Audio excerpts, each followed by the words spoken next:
Hi, I just had it on mute. What I did say was thank you, Ken, for joining the chat early in the stream, and welcome back to our show. And hope you had a great week. And I want to say good morning to everyone, and that for posterity, today is Sunday, July 16, 2017. The time is approximately 9:05 in the Eastern Standard Time Zone, and we're broadcasting to you live from the Greater Toronto Area of Ontario, Canada.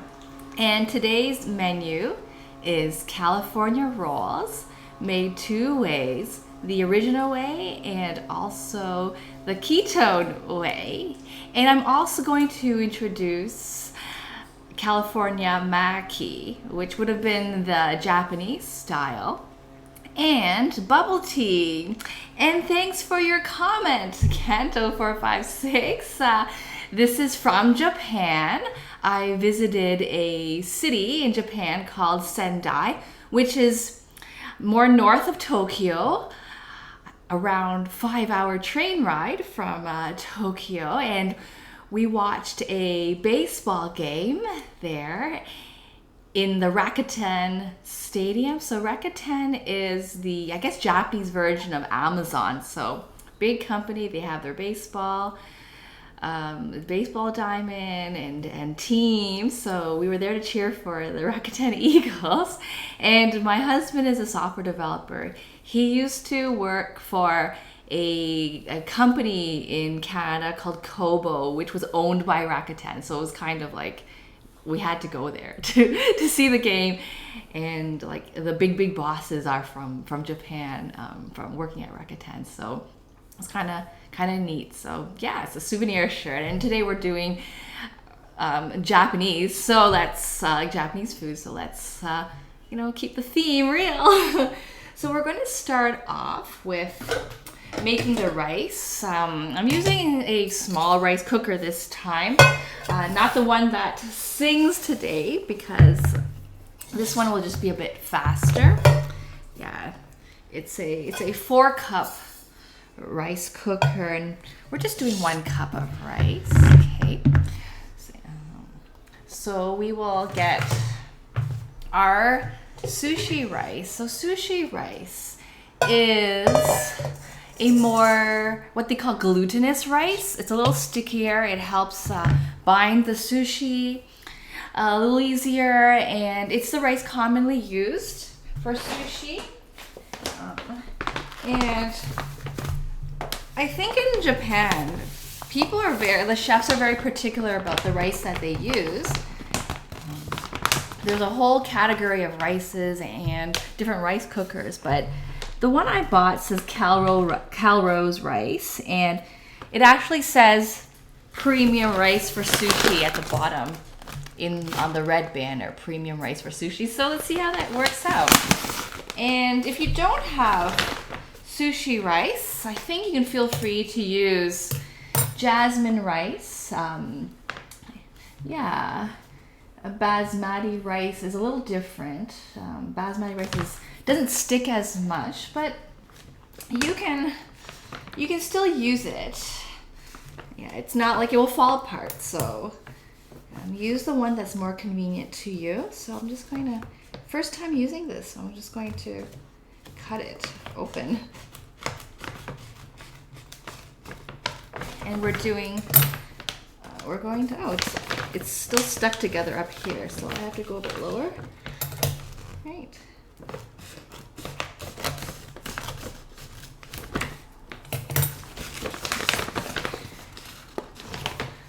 Okay. And I'm gonna get only 1 cup of rice, and I'll give you a close-up view. The rice grains for glutinous rice or sticky rice tend to be shorter grains. Okay, up close. I don't know if you can see.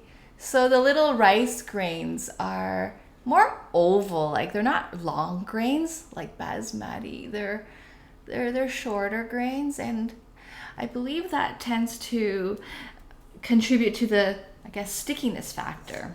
Yeah. Okay, so I'm going to put this in a large bowl and just put water in it to give it a nice washing. Okay.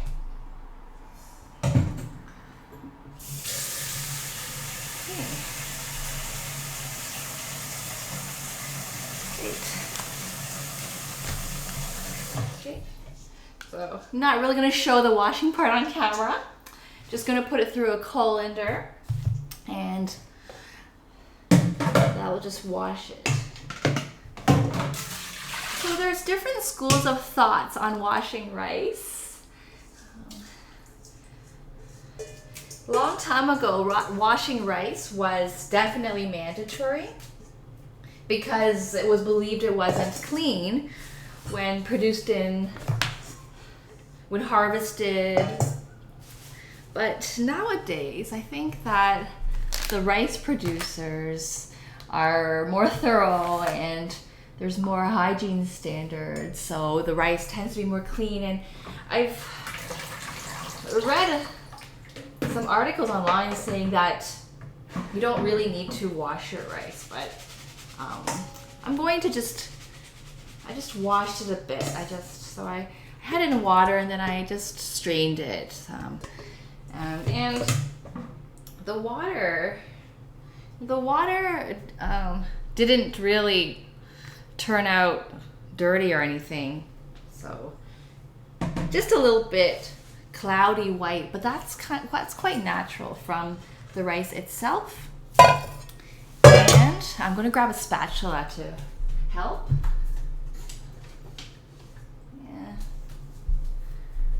So I'm wondering if we're showing up in the creative section. I had this issue before where it doesn't always show up in the creative section, so I just want to check that we're showing up in creative.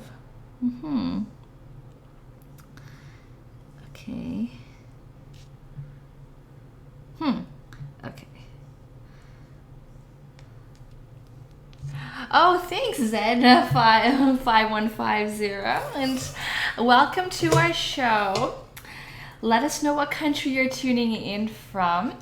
The flags to the sides of the screen reflect countries that viewers have tuned in from since our show started in December. I'm a bit embarrassed. It's been a while, and there's always a lot of improvement we need to the stream.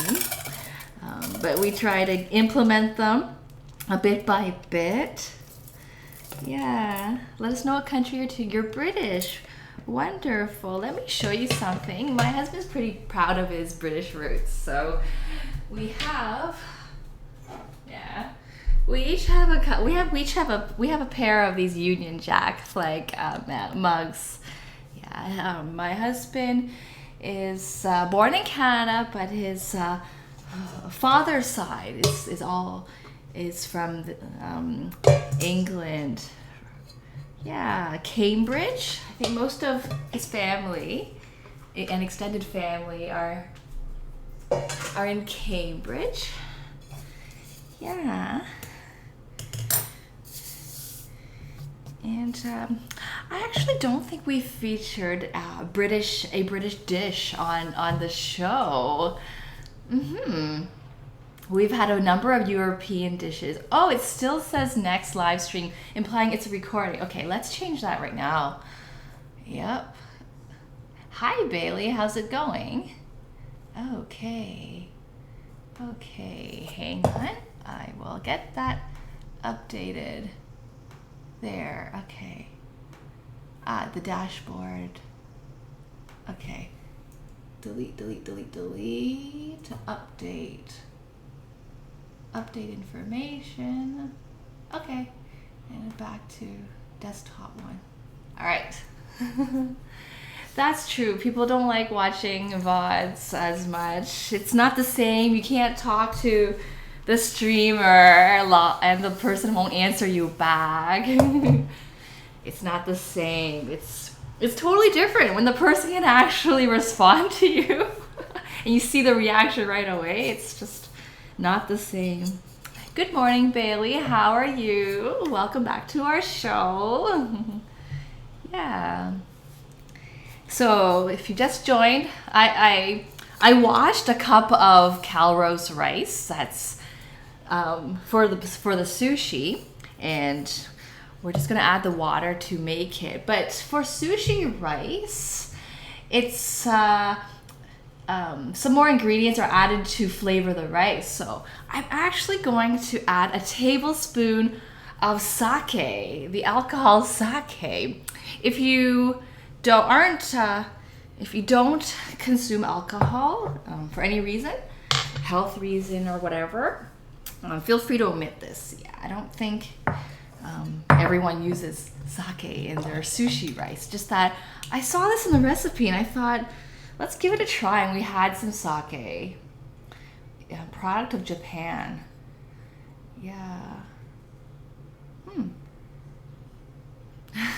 Sake is really, really strong. Yeah. Good morning. Good afternoon to you, Shining Bright. Yes, I have to be more mindful of the different countries that people are tuning in from. Kent 0456 is tuning in from Singapore times, and it's evening there. It's I think it's 9:15 p.m. over there. So that's a huge time zone difference. I used to live in Asia, so I totally understand when I'm on Skype with my parents in Canada.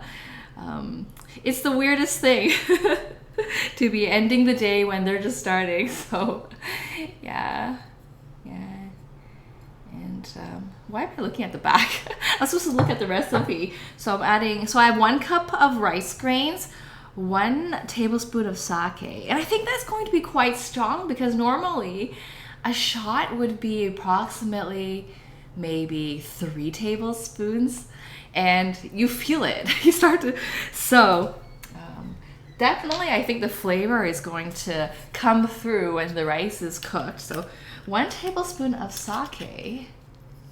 I'm really, really well. It's finally summer here. So it's July 16 and right now it's around 21 degrees. It's room temperature-ish right now, but I think in approximately a couple hours it will start to get hot. Yesterday it was 28 degrees, so it was definitely summery weather. It was nice. And I was walking with Winston. So Winston is the mascot for our channel, the Boston Terrier dog featured as the avatar on our page, and he couldn't really stay out too long. He was panting quite a bit, and as soon as he got home he just lay on the tiles, the nice cool tiles. So it's quite hot, but I'm happy. The sun's out, shining bright. Yes, it's shining bright out and I'm happy. Yeah, and then got a lot of chores done, so yeah. Thank you. Yes, and I'm up early cooking. I think a few streams ago, or at least a few Sundays ago, I had to cancel a stream because I was sick. And then a few streams before that, we just couldn't get on live. So today it took around maybe 6 tries to finally go live. We had to just keep clicking stop streaming or start streaming. Yeah, we've had that issue for the last couple weeks. 1 week for one stream, it took us an hour to actually go live. So I don't know. We never had this problem when we were starting this channel from December up until maybe May, and then so I don't know. So hopefully that's not gonna be a pattern. Oh, okay. Oh, okay. Good for I will act on that suggestion. Yeah, I will get this rice cooking first so that it can be ready. Yeah. Awesome, shining bright. Oh, hi, Ryan. How are you? Welcome to our show. And let us know what country you're tuning in from. Yeah.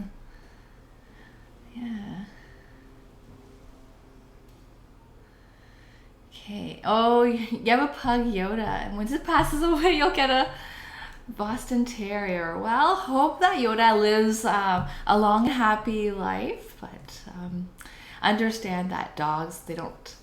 Yeah, I've never experienced that, so I'm not. Yeah, I don't know how I'm gonna take it because Winston is he's such a big part of the family. He's just, yeah, so I don't want to think about that, but I understand. When I talk to other dog owners in the neighborhood, they tell me about how they've had other dogs in the past and how their other dogs had left, and yeah, yep, but it's a reality. Yeah, but yeah, Winston is such a big part of our life.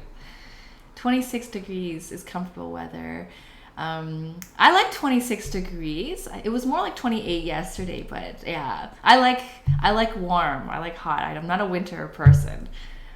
Yeah. So we keep warm by streaming more in the winter because that's indoor activity, streaming. Is this what I do for a living? It is not. So I'm only streaming once a week. When I started the show, I was streaming twice a week. And during the winter holidays, we have quite a few days off in Canada, and I streamed 4 days in a row once because I really enjoyed it. Shining bright. I really missed the use of a hob. What's a hob? Yeah. Okay, so let's get this rice cooking. So I put 1 tablespoon of sake. And it actually says to put in the recipe that I posted, if you enter !recipe, to add a piece of kombu. Kombu is dried kelp or dried seaweed. So I don't have it in big slices. I'm going to just get some seaweed shreds that I have.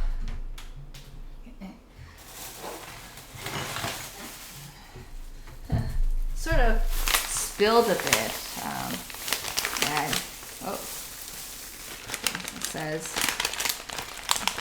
It just says dried seaweed in the English. Yeah.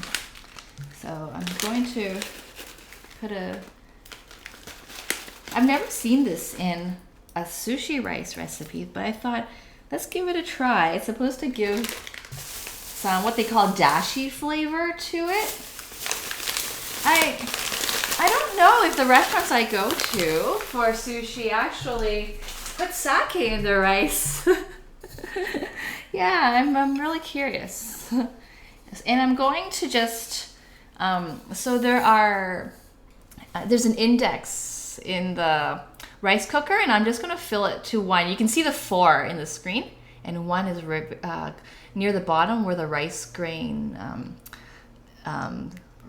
is visible. Okay, so I'll just add some water to it. Okay, I'll just use a cup so that I don't overfill.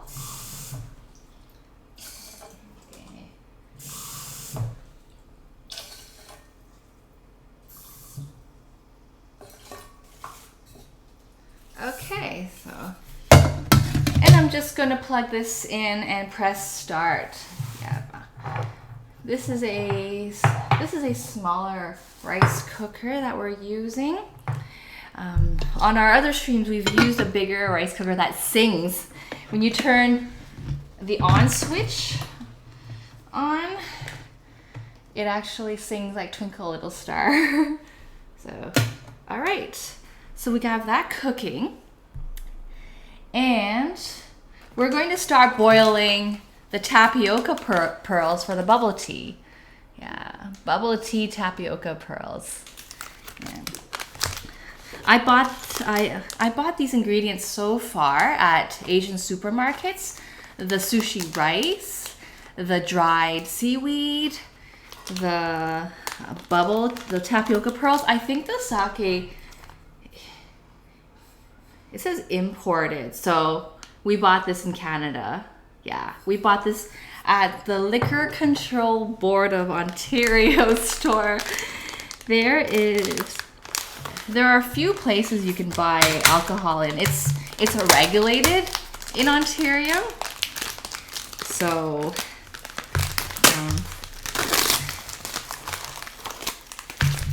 so it costs more because it's regulated. Liquor Control Board of Ontario. So these are the bubbles. Okay, so the cooking top where you have the burners on. Okay. You don't have a hob. So do you use like the stove top? Is that what the hob is, or just a single burner is the hob, or is it those plug-in burners? Yeah, miss the use of a hob. When I was living in Hong Kong, I often used one of those, even though I had a stove, because I had a timer setting on my plug-in stove top, and I quite like that. I would boil my eggs in the morning, and I can have the timer on and go take a shower and not be worried about the water boiling over. Mess hall. Is that referring to common spaces in your living arrangement? Yeah. So Zed and Shining Bright are both tuning in from the UK. So yeah. Streamer, did you know I have a bubble? You have a bubble tea every day when you go to work. Wow, that is great. So your bubble teas are really good. If you don't know what that is, it's simply the most classic bubble tea is a milk tea that is often contains these tapioca pearls in them. Yeah, they smell good. They smell like caramel. They smell malty, caramelly. Ah, okay, got it. Okay, your your cooker broke and oh, okay, that happened to us. And then luckily, my dad, who lives down the street, his client was over, they're engineers, and they had some equipment in their car. And my husband had a multimeter, and they were checking the currents and all the wires to find out which one wasn't transferring electricity, to find out why the burners were off, and took them 2 hours, but they figured it out. So you may need to you may need to get a licensed electrician to take a look at that. You have a mini oven. Okay, it's hard to wait when you don't have your food. Military shared space. Wow. Are you in the military? Wow, what an honor. That is great. Yeah.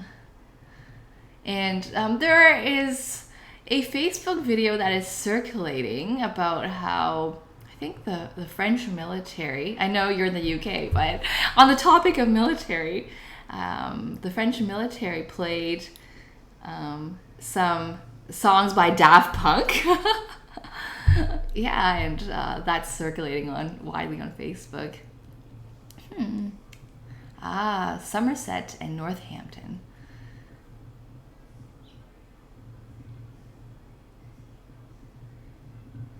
Your heating element went in your oven. Oh. Well, wait one more day. Your day is almost over. Well, you're in the middle of your day right now, so you'll have your stovetop back. Cold stream guards. Okay, I need to look that up. I don't know that reference, cold stream guards, but it's a very nice title. Yeah. Okay, I'm going to get the water boiling so that I can put these bubbles in. Okay. Okay. I actually have boiled water in there. It might have cooled down just before the show. And I'll just have to keep an eye on it so it doesn't boil over. I'm going to use, yeah, I'll do half a cup of bubbles. Some of these bubbles are actually broken. Yeah, some of these are like little, they're not bubble shapes. They look like broken bubbles. So I'll try to get more of the ones that aren't broken.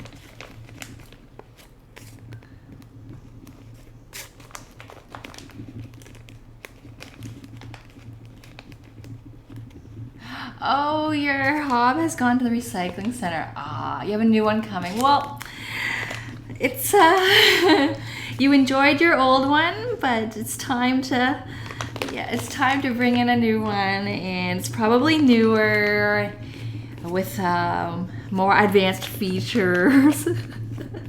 All the appliances that are coming out have more and more features that are, that you have to learn how to use. Yeah, our oven has digital settings. I grew up with like the knobs, so, but it's good. Advancement is always good. Yeah, so that's exciting. It'll be shiny and clean. Yeah. Wow, Zed, that's a skill. Yeah, wow. It takes a lot of conditioning and discipline to do that. It toughens you, I think, because I understand that people try to distract you. They try to get you to move, especially kids and teenagers. So it takes a lot of mental willpower just to stand there and not let anyone distract you and perform your job well. So that's quite admirable. Yeah. Ah, cool.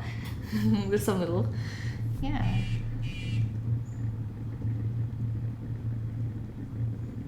Wow, Buckingham Palace. I think I've been there. Yeah, and I saw the changeover of the guards, and it was quite a sight, and I caught that on video. It was a lot of fun. A lot of people go and watch, and it's quite neat because I don't think there are many places in the world where you can see such I would call it an event. Yeah.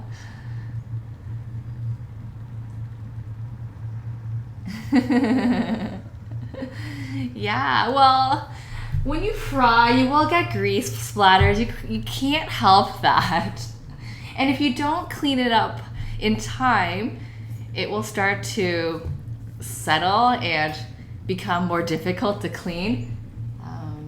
Like even over time, grease stains can turn black. So it's hard.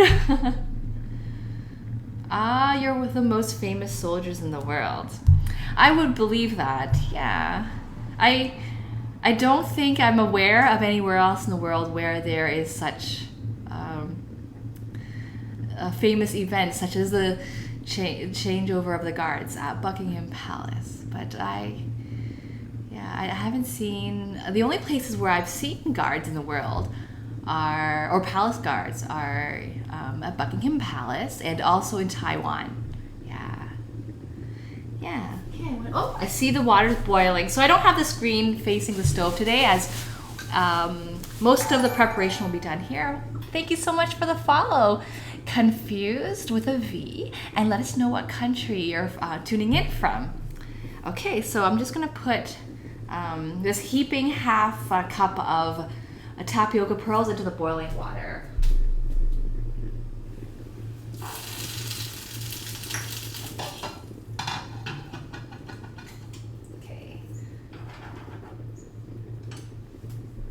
And the recipe says to leave it on high for a while, so maybe 5 minutes so that they float, and then turn it down to medium. So the lid is off, so and my back is facing the pan, so I'm okay with that.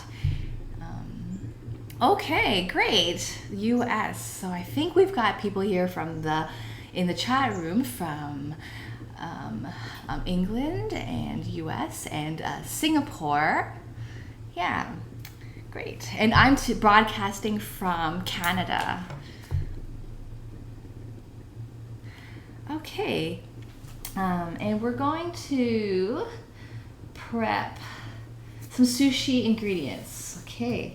Okay. I'll start by preparing the wasabi. I'm a little nervous. Okay, I think it's okay. I have enough time for that. So I'll get a little. This is wasabi powder, and I'm simply going to add some water to it, mix it, and just let it sit so that it could form and thicken on its own. Okay, so I'm gonna get a little bowl.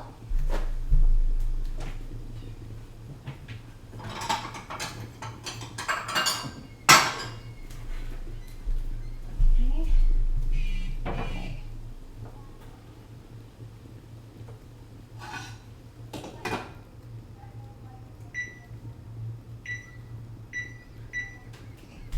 So I turned the tapioca down to medium, and I set the timer for 15 minutes. So the tapioca pearls will be cooking on medium for 15 minutes. Okay, so let's get,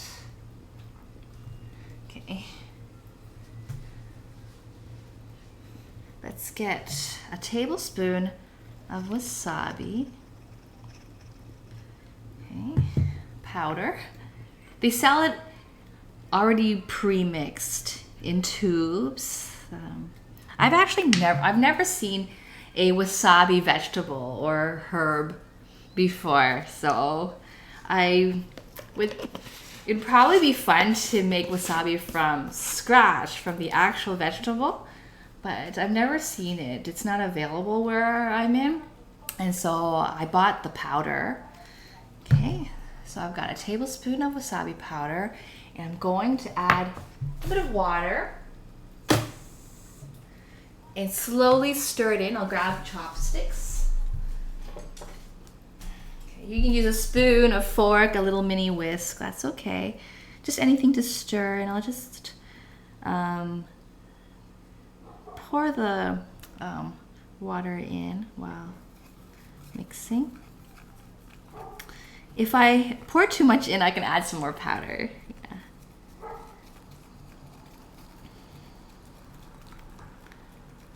Okay. Oh yes, the prep for being a Coldstream guard, I can imagine, is a lot. The uniform is very heavy. The boots are heavy. There are many layers to wear, and the guards have to wear this even when it's very hot outside. There's no summer outfit. It's seems to be the same uniform all year round. So yeah, it's quite remarkable and admirable of the guards that fulfill this role. Ah, there's inspections. Wow. Immaculate. That's a great word, yes. And how long have you been doing this for, Zed? And do you do this every day, or you kind of have other roles in between? It's tough. It's definitely really, really tough. Yeah. Okay. So I mixed it. It doesn't look that great. I have a technique. After I've allowed the wasabi to sort of thicken on its own and sort of just sit. I'm going to put it in a plastic bag and pipe it. Yeah, onto the sushi. I thought that would be fun. So I'm just gonna sort of mix it with a spatula to make sure it doesn't come out grainy from all the powder. Yeah.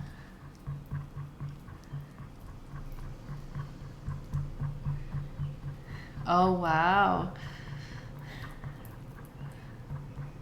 I guess the inspectors are really tough. It's definitely admirable what you do. A lot of, in today's world, with things being fast paced, people are losing the ability to maintain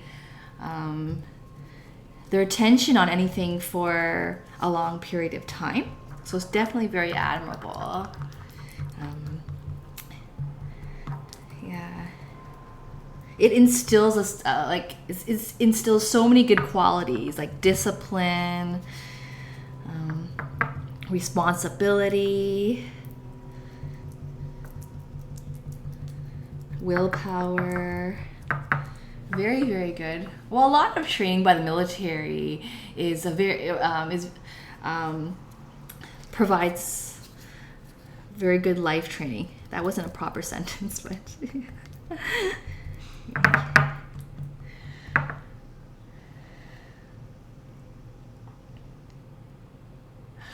okay, so in Singapore, the milk is powdered milk, not fresh. I found that in Asia too. Milk is quite difficult to come by. The milk that I drank when I was living in Hong Kong was imported from New Zealand. Yeah. And that's also the reason why a lot of Asians are lactose intolerant, because of not having grown up with milk and developing, I guess, the ability to handle it, I guess process it, or yeah. Well, in general, flavored bubble teas are made with powdered flavorings. So I've got my wasabi just mixed, and I guess I should cover it. So let's do that.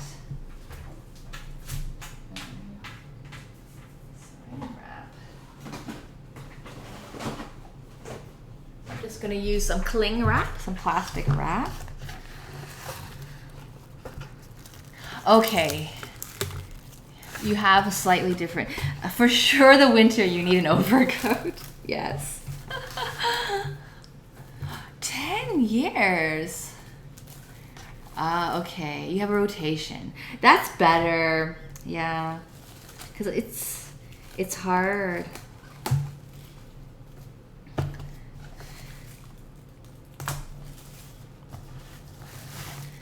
Do you need to get orthotics, or do you wear special soles in your shoes to protect yourself, because you're not moving for a very long time? Okay. So I've covered the wasabi. Put that to the side. Okay, the timer says 8 more minutes for the bubbles. Then we will remove it from the heat. Okay, now let's get our cucumber.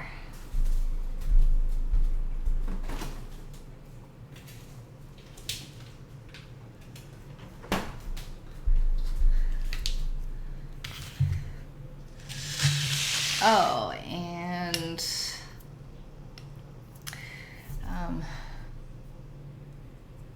Kent had a feedback to change my caption, so let's do that. Yeah, before I forget. So open that up. What happened? Go to desktop 3. Oh, right here. Okay, great. So, okay, so I'll get rid of the date. Yeah, California Maki rolls. All right, I'll write a bit more. The ketone part is interesting. So it's quite different. So what is ketone? Ketone is a type of diet that emphasizes low carb. So my husband he's on a ketone diet. He's decided to try it out or start that diet approximately 3 weeks ago, and he can only have 20 grams of carbs per day, and he basically has to avoid sugar, so he doesn't consume too many fruits either. Okay, I think that's updated. Great. Let's go back. All right. And so he can't have sushi with rice.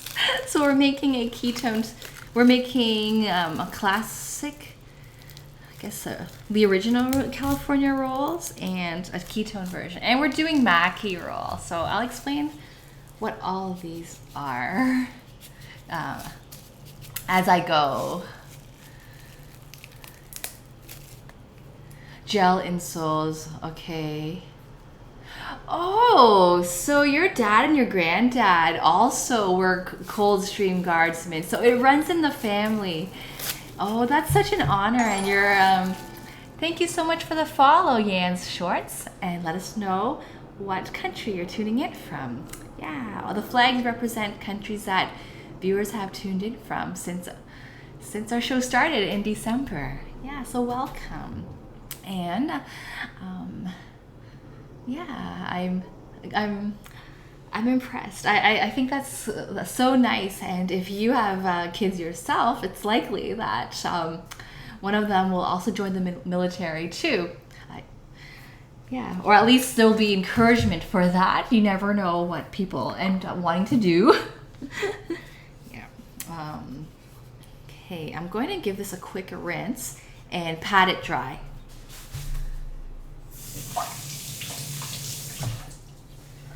Okay.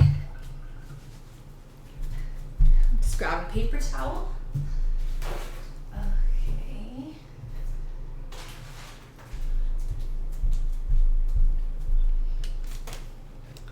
Okay, I think our rice is actually ready. So I'll take it out. So that was fast. Yeah, it turned right off. Yeah, it turned right off. So perfect. I'll unplug it. It's much faster. You can see that. So it's only 9:47. So our rice is done. So I will let that cool off. I'll put that right in the front. Is it blocking you? I can put that to the side. I'll wait a bit and then I'll give it a little stir to let I think one rule with rice is that, this is the wasabi mixing chopsticks, is that you're supposed to sort of poke holes into it to let the air out. Yeah, so sort of loosen it a bit with the chopsticks.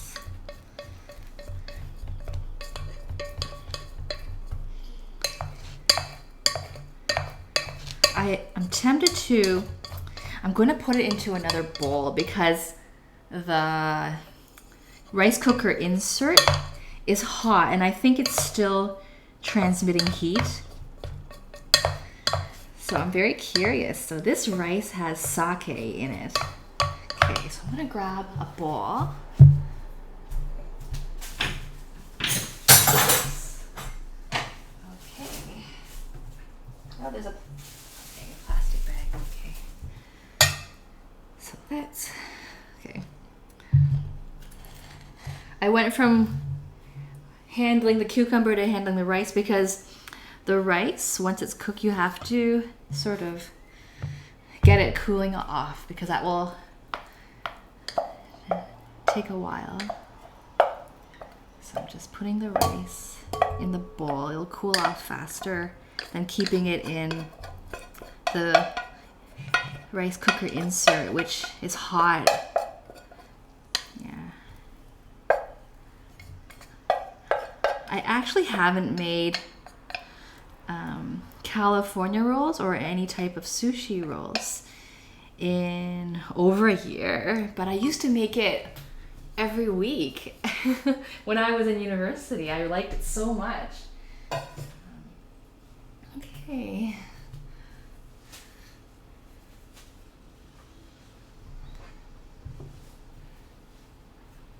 I think one advantage too of not wearing any support is that it helps you develop the muscles to naturally protect your arches in your feet. If you rely too much on support, it could weaken. It could weaken your muscles. So, yeah.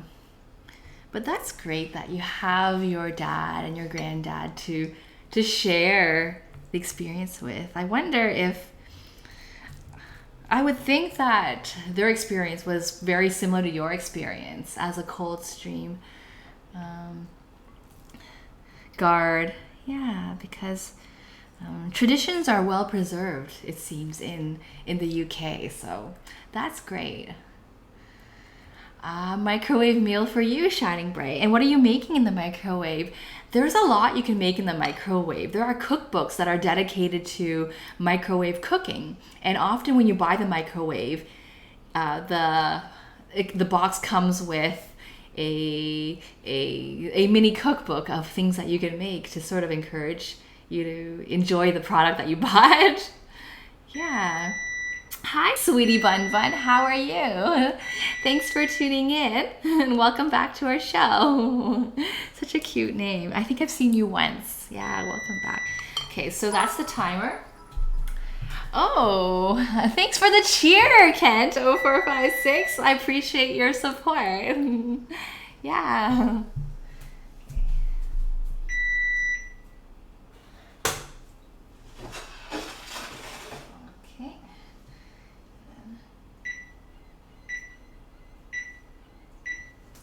Okay, so the timer went off after 15 minutes of cooking the tapioca pearls in medium heat.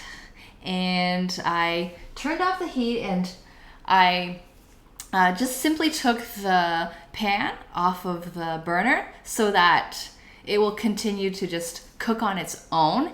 And I'll have that cooking on its own for another 20 minutes. And then we're going to take them out and put them in a sugar syrup that we will make. Okay, so I'm gonna let the rice cool off. Okay, put that to the side. Okay. Great. Okay, so that's done, the rice. I was thinking if I should do the rice seasoning now, but that's okay. We'll get back to that because I don't want to confuse you by going back and forth between my processes. So I just washed the cucumber and now I'm drying it. Okay, and I'm going to use half of it to make the ketone non-carb version. So that's for my husband. He won't have any sushi that has rice in it. He'll have the sushi with no rice in it. Okay, that's made the process for that is quite different. So I'm going to cut it in 1/2 approximately. Okay. So what we're gonna do with this portion of the cucumber is firstly peel off the skin.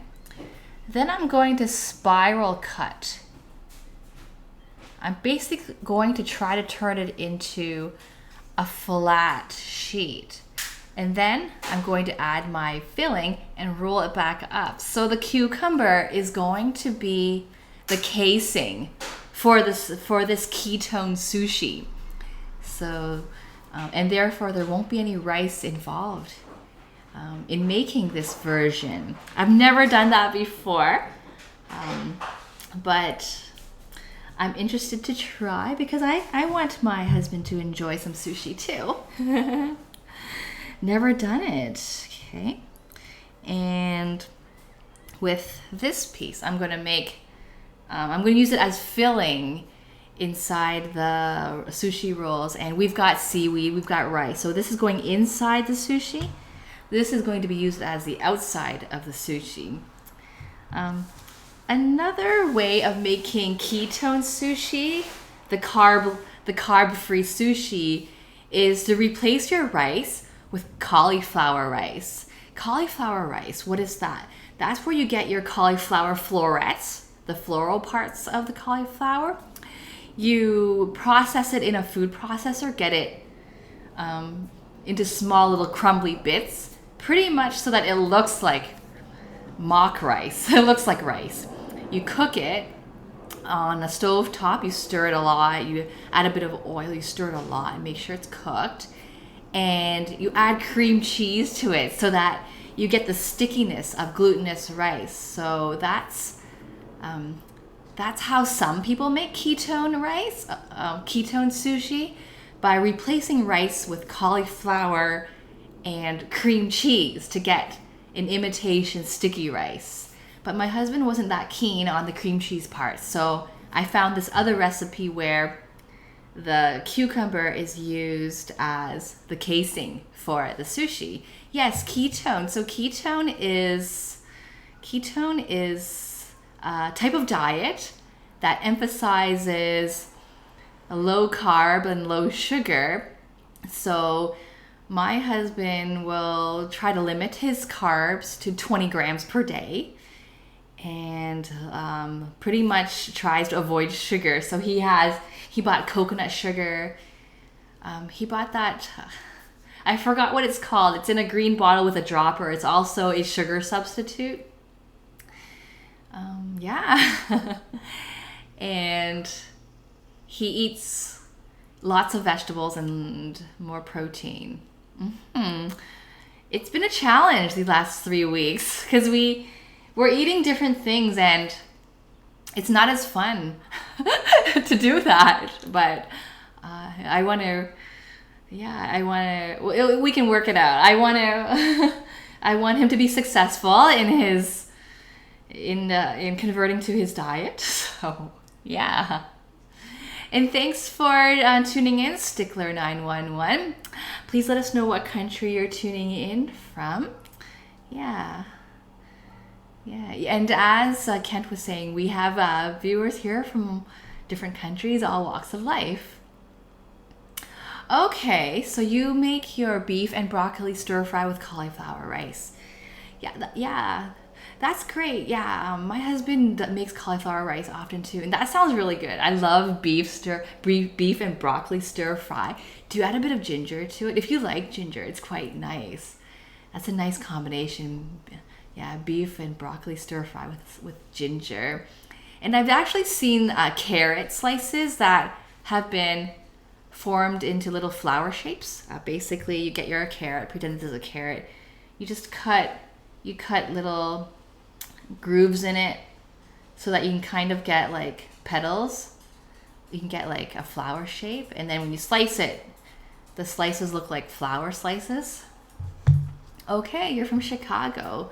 Great. I think we have another viewer from the US, and we have viewers from England and Singapore, and I'm casting from Canada. It's good for weight loss. And okay, but more interesting to me is the emerging studies that claim increased lifespan in mice. So also I don't know if a lot, but some athletes are on a ketone diet. So my husband showed me when we were in the waiting room somewhere, he showed me a sports magazine, and pointed out that this athlete's on a ketone diet, and that athlete claims that he's never felt better in his life and he's got a lot more energy. So yeah, giving that a try. Oh, black garlic. I don't think I've ever cooked with black garlic before, but I've heard of it. Wow. Do you get that from the farmer's market? Yeah, I need to get my hands on some black garlic. I love garlic, and I need to try black garlic. And it also makes, yeah, it sounds, yeah, it just it sounds good. Okay, so, but I want to work on this later because I want it to be fresh when I'm wrapping the sushi up. Okay, so I'll just cut this other end into strips. So I like this size because I'll get our sheet, our seaweed sheet.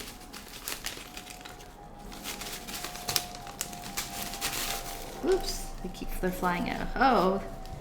Oh, these have holes in them. This is not a good bag okay. I've got another bag, so I'll grab that. Or package, I should say, yeah. So I'll get a new one.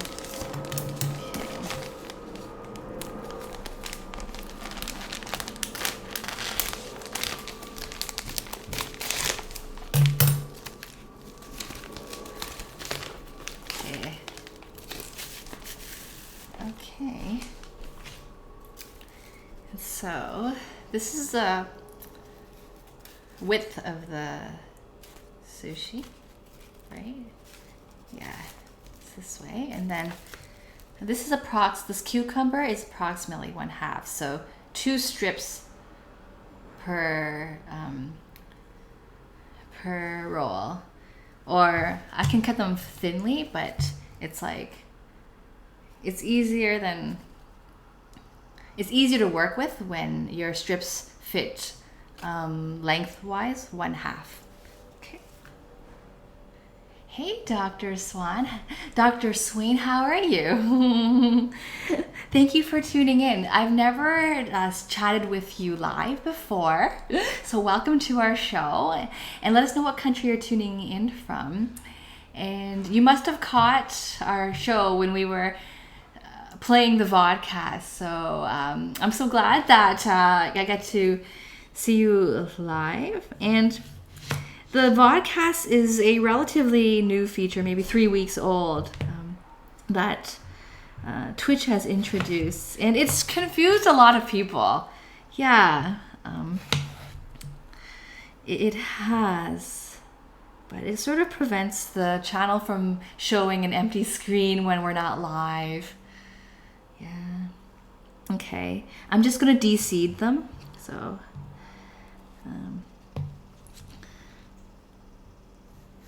and for sushi, it's mainly preparation. There isn't a lot of cooking involved apart from the rice.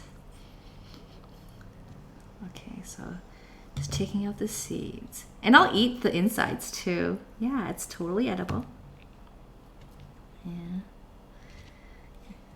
So.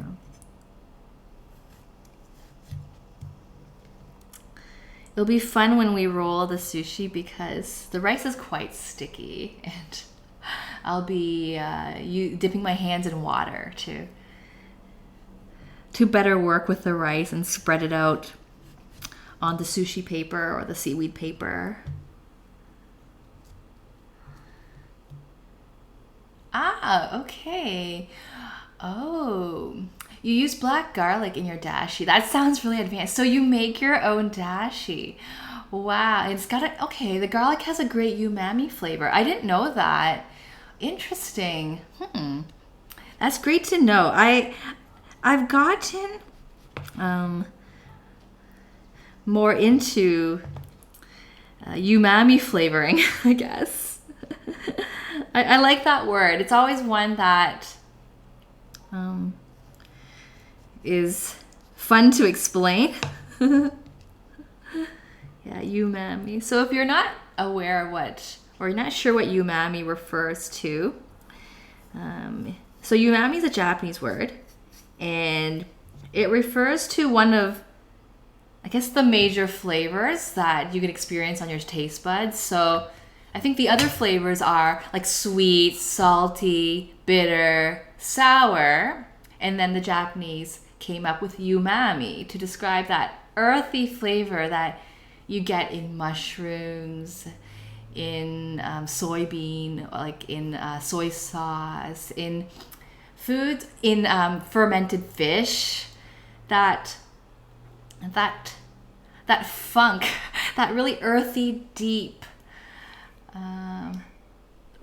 flavor, fragranty flavor that you get right before something has spoiled, but it's still good to eat and it's good for you. Yeah. Welcome back. Welcome back. I know Shining Bright left for a sec too, so welcome back, Shining Bright, and welcome back, Zed. Yeah.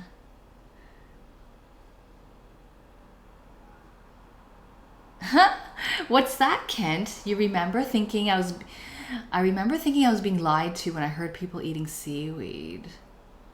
As in, you didn't believe that seaweed was edible? Oh, thank you, Stickler. Another way I like to describe umami is the fragranty fermented funk. Because not everyone thinks of fragrance or think of fermentation or funk as being fragranty. They think of it as being stinky, bad, smelly. It is smelly, but it's a good type of smelly. It's like cheese. I think cheese smells bad. It could smell really bad, but if you like cheese, it doesn't smell bad anymore. It smells good. Yep, okay. Let's dry this off. Get it dry. Okay. So I de-seeded this cucumber. I usually have a nicer display. I know, this is really in your way, so I should move it.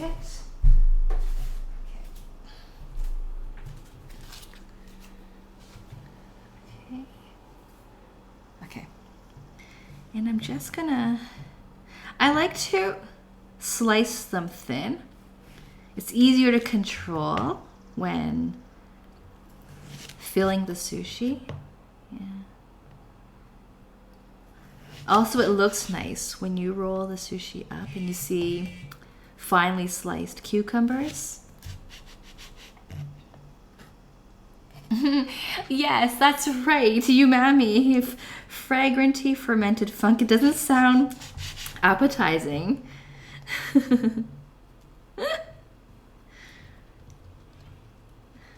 I don't know how to make umami sound appetizing. Apart from adding the word fragrant.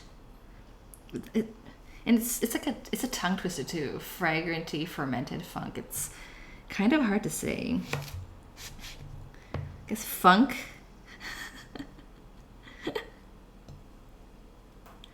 The fermented fragrance. The fermented fragrance.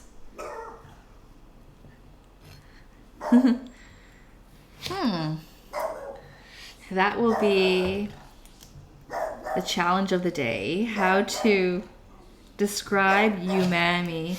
How about earthy? The earthy fragrance. Earthy. But that's not very descriptive. Like umami is almost always associated with something that's been fermented. Like South Asian fish sauce, like Thai fish sauce or Vietnamese fish sauce. That's got a umami flavor. Anchovy paste, soy sauce. But then so does mushroom.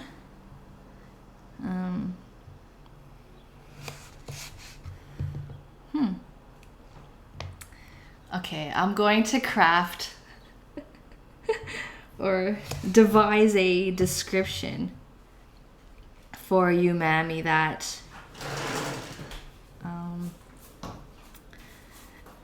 will encourage, that sounds appetizing and encourage people to seek it out.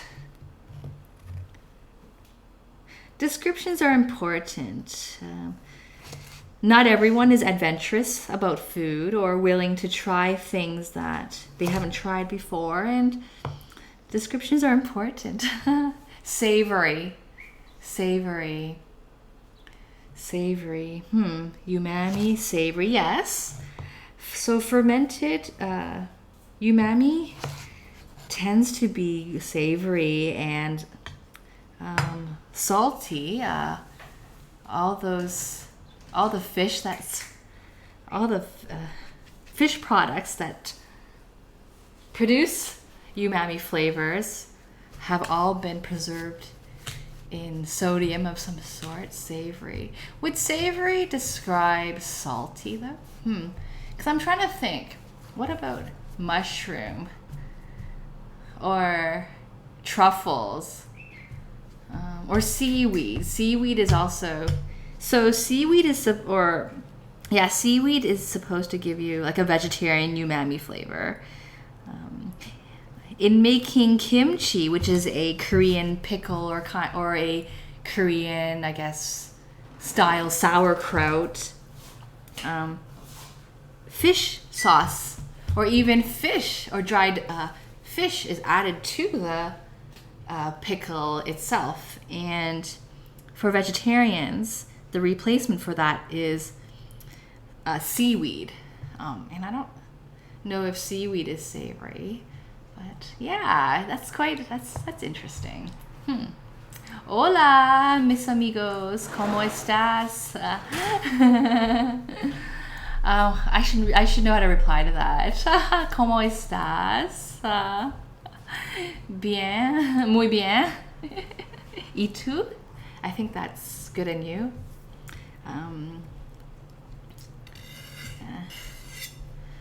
I picked up only a bit of Spanish when I used to go salsa dancing. Are you fluent in Spanish, Death Vader? And I forgot to say hi. Okay, so the bubbles should be ready. So I'll also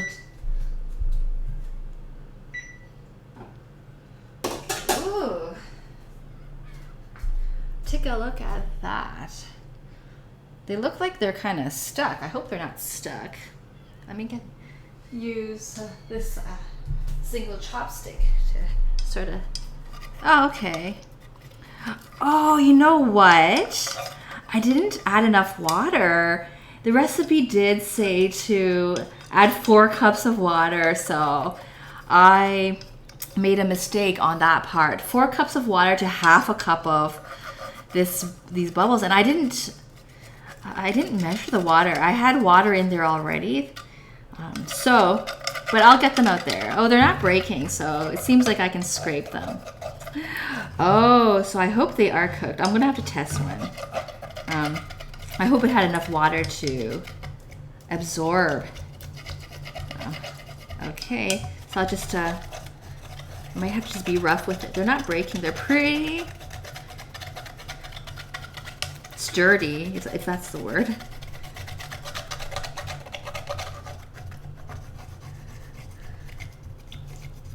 You're a little bit fluent. What happened? I didn't add enough water to the bubbles. I just added some water, but not enough. Not to worry. We'll solve this problem. Oh, I have a spatula. That's probably better. Just kind of rinse this spatula. It has a bit of wasabi on it. Wasabi bubble tea. We'll get that if I don't wipe the wasabi off. Okay. So I'm able to... Okay. Yeah, I'm able to work with it. I'll show you up close. The bubbles. Ooh, they're quite stuck. Okay.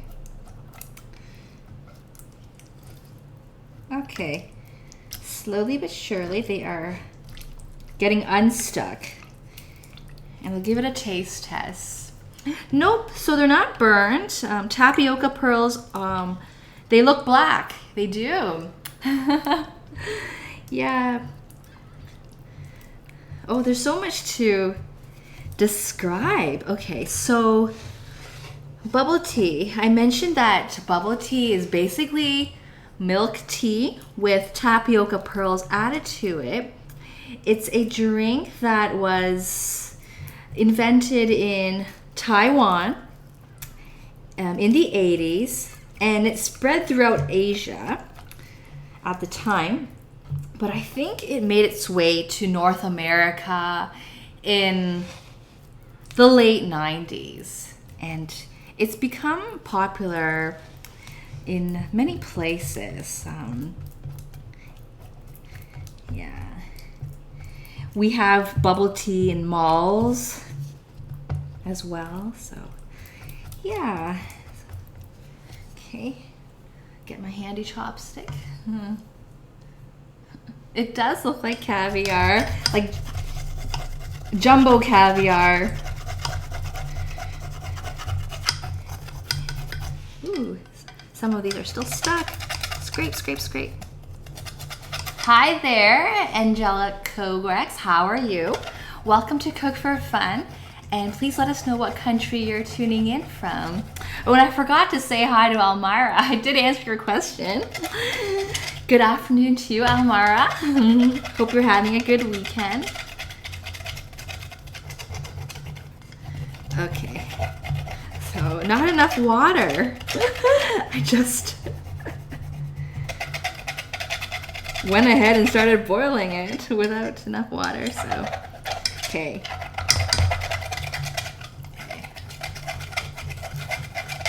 When do we put the rolls in the oven? Oh, you're from Southeast Asia. Wonderful. We were just talking about fish sauce and how it's an example of a sauce that has umami flavoring. Yeah. And that umami is a Japanese word to describe that flavor, that fragrance that you get when foods are fermented but they haven't spoiled. It's a deep flavor that is very, very savory. Yeah. Fish sauce is Vietnamese. Okay. I wondered if it was Vietnamese or Thai or widely used in different countries. Yeah. Okay. Hi, good morning. It's Waga. How are you? So we won't be putting the rolls in the oven. Yeah, we won't be doing any cooking with heat apart from the rice that we already cooked. Okay, I think we're good. Okay.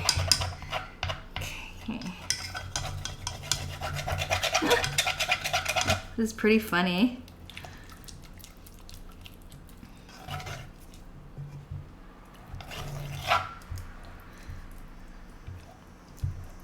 No wonder. So the recipe called for a half a cup of bubbles to 4 cups of water. That's significantly more water. Okay, and I should try a bubble. Because if there's not enough water, we should just sort of boil it a bit longer with more water. It's actually fine. It's really good. Okay, so I'll put that aside as well. It's really good. It's good to know that you don't have to be precise with it, because there will be those times when you're not clear-minded like I was today. You've done this great many times. Oh, bubble tea was originally called frog egg, and I didn't know that. Interesting. I don't know the background behind that. And do you know why it was called? Do frog eggs look like tapioca pearls? I've never seen frog eggs, so that's neat.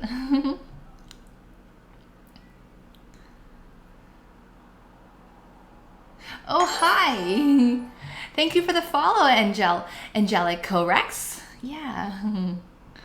Thank you for supporting the stream. Hi, Wizzo. How are you? Welcome back to our show. I could add more water and try to boil it. Yeah, but it's actually cooked, so I won't tamper with it anymore. Yeah. I like the consistency of it because it is possible to overboil your tapioca pearls. Yeah, so I'll keep it as is. Okay, so tapioca bulb does look like frog eggs. Interesting. Oh, thanks for commenting on the shirt.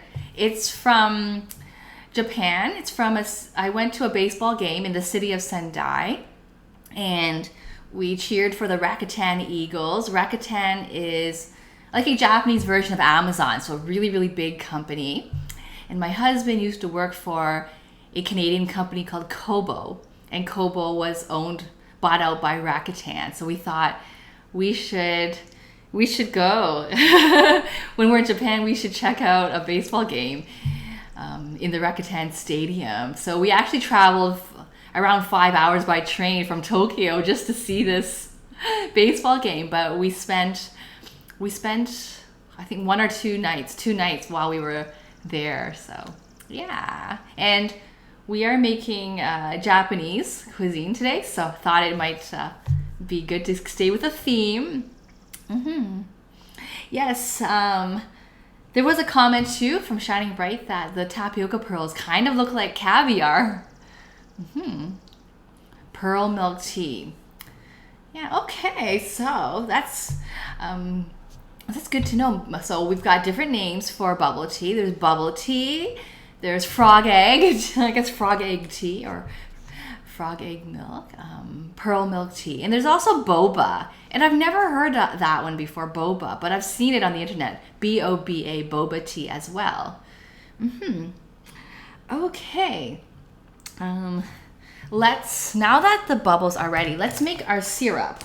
We're going to have to soak our bubble tea in syrup. So we're going to make our syrup with half cup of sugar and half cup of water and just dissolve it. Okay, so we have our sugar. I'll get another bowl.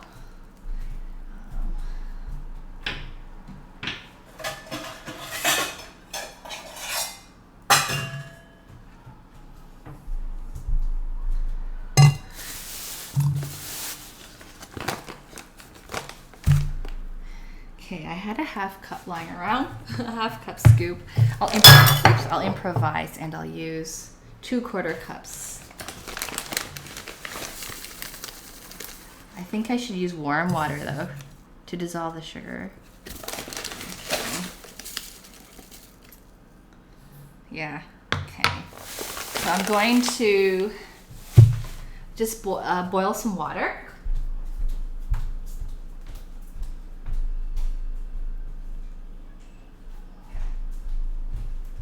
So I'll be ready momentarily. Okay. There's a lot of names for it.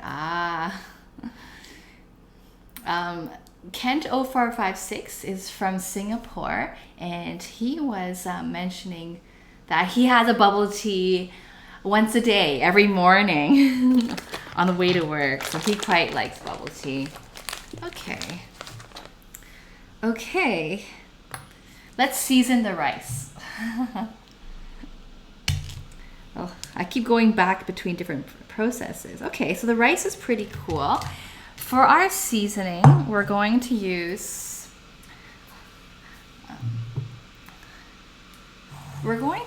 apple cider vinegar. We're supposed to use rice vinegar, and I don't have any, so I've substituted rice vinegar with apple cider vinegar. And the difference is that rice vinegar tends to be quite sweet, not very sour actually. It's it's very easy. It's not very sour at all, and it's quite on the sweet side.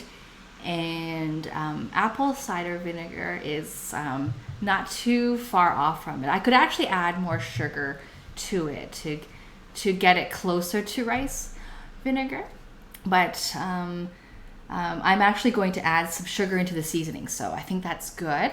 So we're gonna add some apple cider vinegar. How do I open this? Winston. I opened one of these bottles recently. Can't believe I don't know how to open this. Or is it not opened? No, it's open. It's been, how do I open this?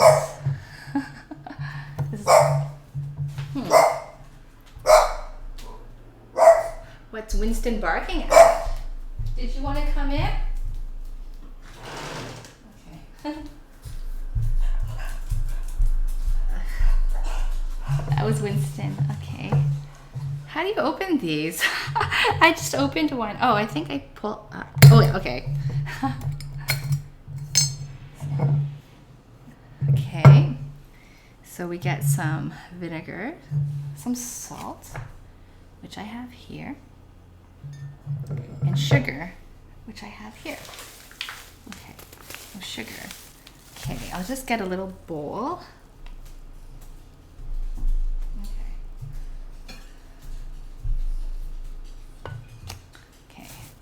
So I'm going to get 1 tablespoon of sugar. Okay, move this out of your way. A pinch of salt.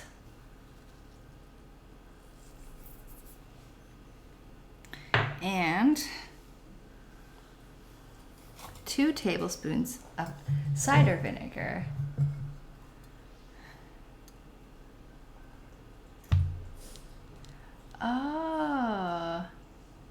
Oh, boba. Okay. Okay, boba's the one that has. I had that once before and I really liked it. I didn't know it was called boba. I had it in a dessert. Okay, it's the bubble that will burst out liquid when you bite into it. I like that. Yeah. I should try to find that in the supermarket. Those are fun to eat. Okay, so 2 tablespoons of the apple cider vinegar.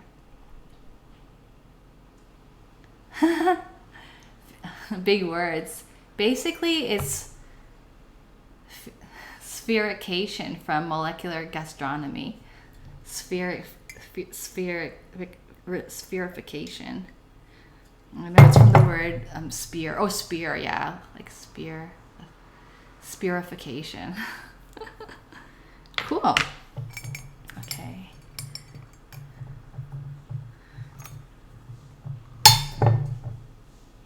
This is a very funny bottle of apple cider.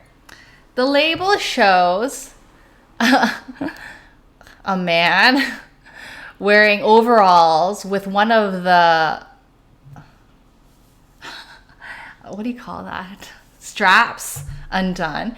And then one of the arms has a tattoo that says crush on it. And then the other arm has a tattoo heart that says mom. And then he's smashing an apple. It's pretty funny. It's called All Natural Vinegar Vince. I think we got this from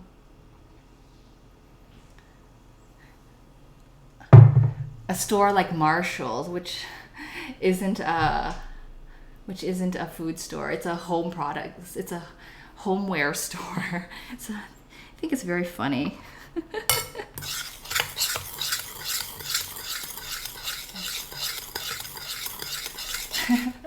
No! This is my fetish.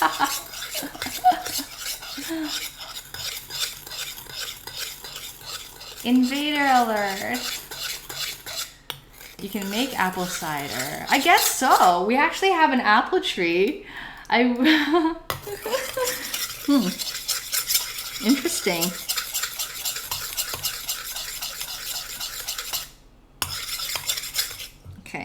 So I stirred the seasoning for the sushi rice. Okay. So I'm firstly going to take out the seaweed pieces. So our rice, our sushi rice has seaweed pieces in it. The recipe said to do that in order to add a dashi flavor to the rice. So there's that word again, dashi, and probably a bit of umami flavor. So I'll take it out. I'll still eat it because it's good. It called for one single piece of like kombu, which is dried kelp. But I had smaller pieces of sushi, smaller pieces of seaweed, so I used what I had. We do a lot of substitution in this kitchen. We try to promote cooking for fun, and that depending on where you're tuning in from, the selection of ingredients might differ, and that it's okay to substitute and make the recipe your own. So yeah, we talk quite a bit about substitution on the show.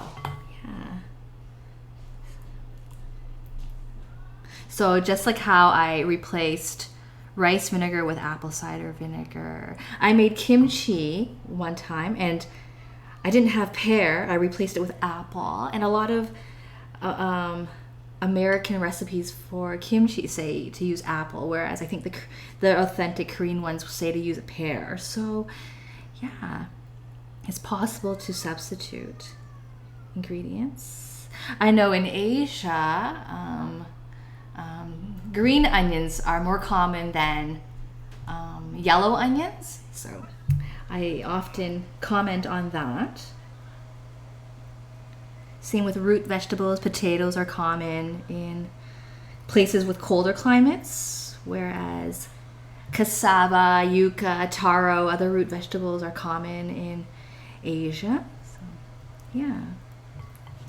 Okay, I'm not going to worry about the little bits of seaweed I can't get out because we're going to roll everything in seaweed anyway. So there's going to be lots of seaweed flavor going on. So I'm going to put that aside. I'm going to stick that in this rice cup. The cucumber seeds and the extra seaweed. Okay. Just to clean up our cutting board a bit. Okay. All right.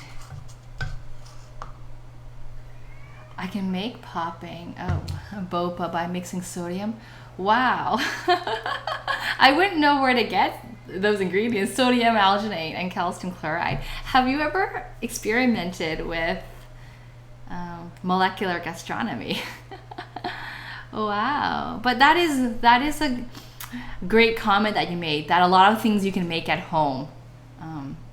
Yeah, I agree. When you go to a restaurant, somebody made it, but if you can make it at home using home equipment, that's great.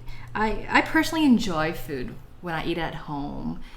I can turn on the TV, take my time. I don't have to be formal. I can be comfortable. So I'm just going to pour this seasoning in. Okay. And just give it a light mix. And the liquid helps to sort of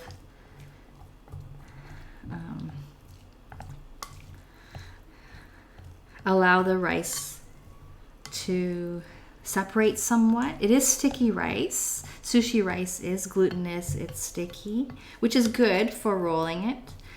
But the liquid helps too, so that I could work with it and spread it onto the seaweed paper.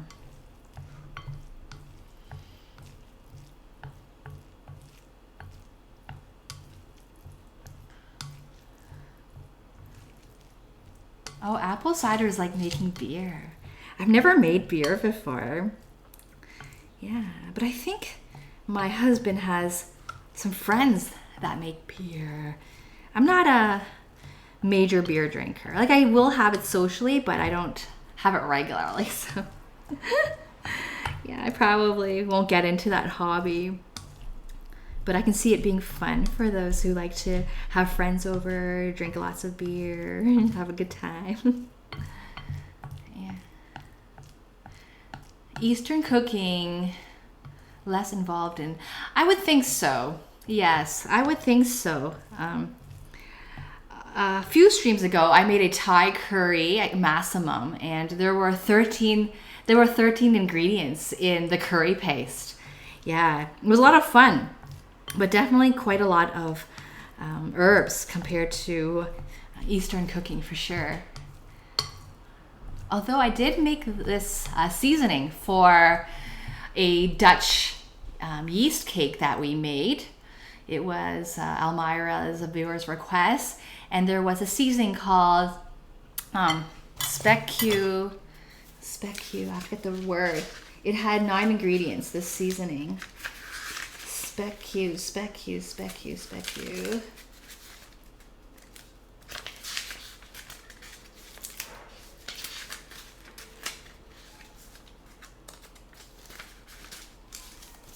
Speculacrus. I want to get the word right because it's very interesting. And I even remember which side of the page it was written on, but now that I'm looking for it in front of you, it's not. It's gotta be here. Cajun seasoning falafel. Oh, speculascrudin. Speculascrudin is a seasoning used in baking that has 9 ingredients. Yeah. Hi, username. How are you?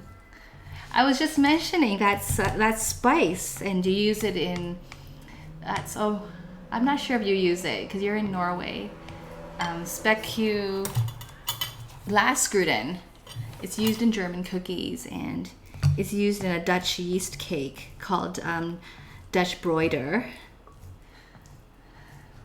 DIY candy that you can get in Japan that involves making this candy. They do bundle the chemicals in the packet. Interesting. I'm going to look into molecular gastronomy now. I didn't know you can do it at home, so that would be a lot of fun. I wouldn't want anything to explode in the kitchen though. One of your coworkers makes beer at home. He says he spends about 90% of his time cleaning the... Wow. Okay. Wow. Interesting. Have you tried this homemade beer before? Is it good? How's it different from store-bought? Ah, okay. Beer making kit. Interesting.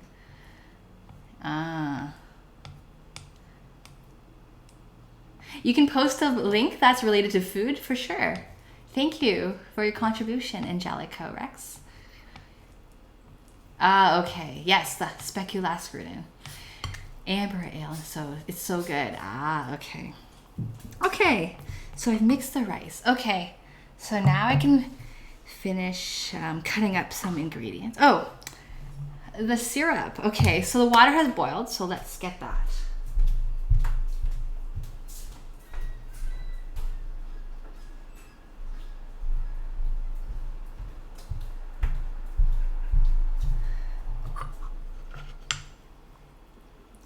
So I'm going, this is a 1/4 cup measure. I'm going to put 1/2 cup, so 2 of these, in and mix it with a 1/2 cup of sugar.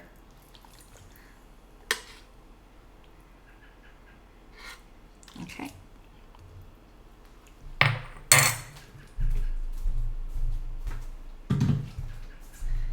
So get a chopstick.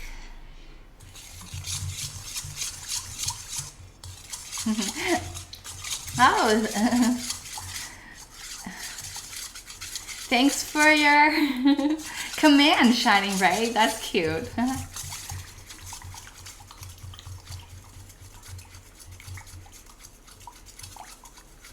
I don't think there's a link filter either. Yeah.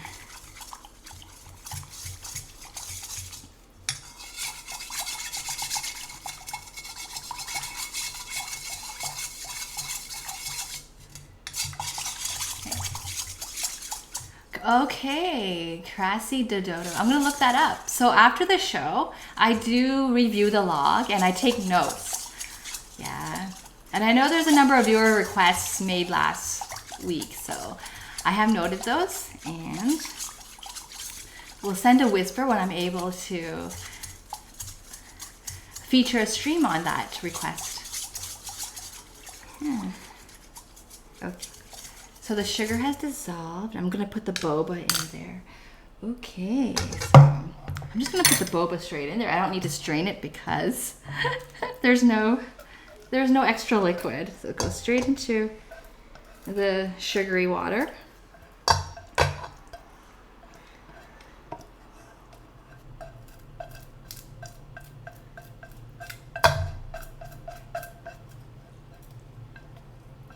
Bye, Wizzo. Have a nice day.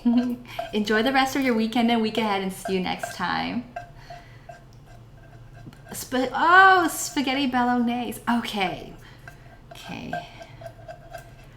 I have the ingredients for that. I've got ground beef. I've got tomato, carrot. I don't have celery, but that's okay. Yeah, okay. You like anything Italian, Shining Bright. Mr. Cook for Fun requested no key, and then he went on his ketone diet, so he can't have it. And with regards to the spaghetti, I can make a ketone one for him using zoodles, which are zucchini noodles. Yeah. Okay. So we got most of the boba out. Those are just little bits that are stuck. Oh, it looks messy back there. I shouldn't put it back there. Put it right to the edge of the counter. I want it to look clean on camera. Yeah, I'm just gonna mix the pearls in the sugary water.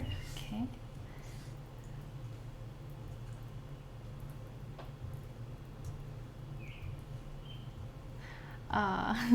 You're missing your bolognese. Okay. We haven't made it though. So when I do, I'll send you a whisper. Popping boba is a new trend in boba, though you have to hunt for the chemical. Interesting. Wow. I don't know where I would find it, but I will do some research. That would be fun to do a molecular gastronomy stream. Okay, so we're soaking the boba. Okay, back to our sushi. Okay. We're going to cut our avocado.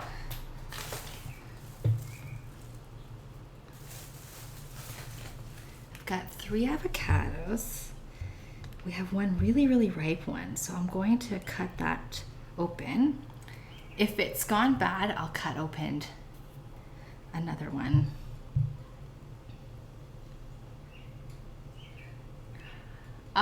You're away soon in a week or so, going to Belgium. Are you going there on holiday? Are you coming back?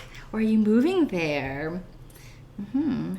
Almira is from Belgium. But okay, we'll try to get your request in soon. Hi, Andy Candy. How are you? And welcome to Cook for Fun. And please let us know what country you're tuning in from. Yeah.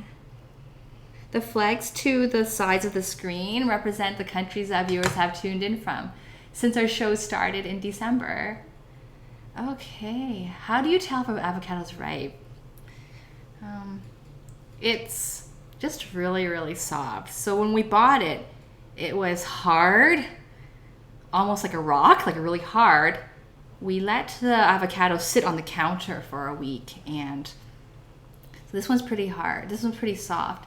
This one, these two I put in the fridge to sort of slow the ripening process because I wasn't sure if this would be overripe, that we had to finish it before the stream.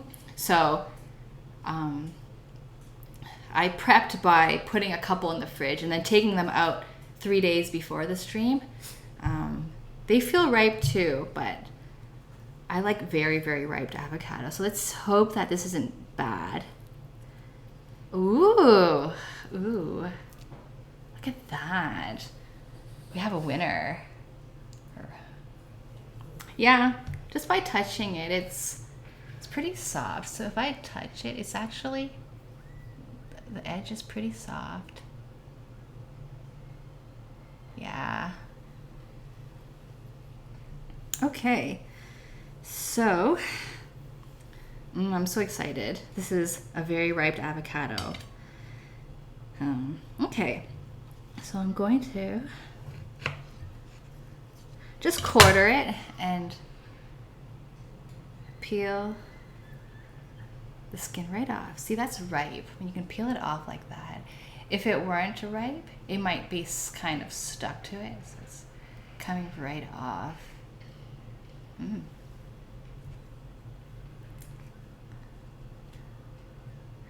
Okay, you're going to a dance festival called, I've heard of Tomorrowland.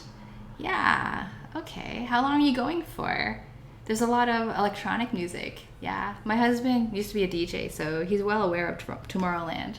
I think Tomorrowland happens in different countries each year. I think it might have I think there might have been one in Toronto in the past.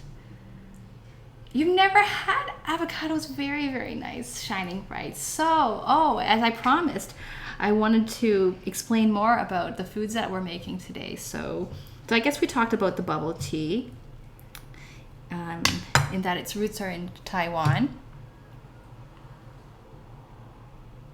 So avocado has another name. My mom told me this. I don't know where she found out, but avocado is also known as poor man's salmon. It melts in your mouth. It's very, very good. In Chinese, it's known as butterfruit.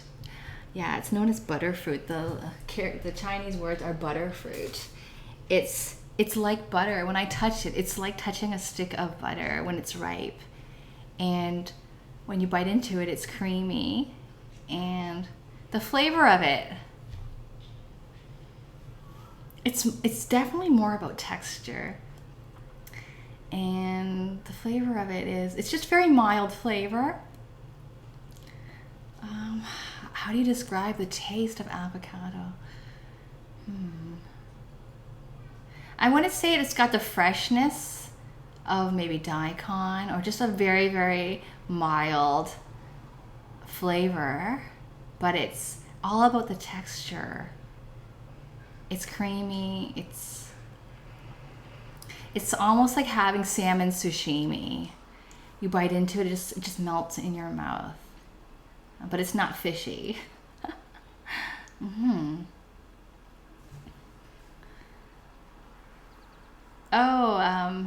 There was a comment about Nelly Furtado and black-eyed peas.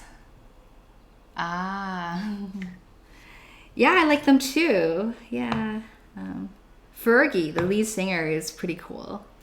I just cut off some bad parts on this avocado, but the rest is good. Yeah. So this side has some bad parts to cut off, but it's pretty good. If you have the opportunity to try avocado, I recommend it. If you, a lot of sushi places serve California rolls, which is what we're making today, or avocado roll. I highly recommend it. There's actually a new restaurant in Toronto that is based on avocado. Like almost, actually every menu item has avocado in it. There's a hamburger that's made with avocado as the bun instead of bread. Yes, so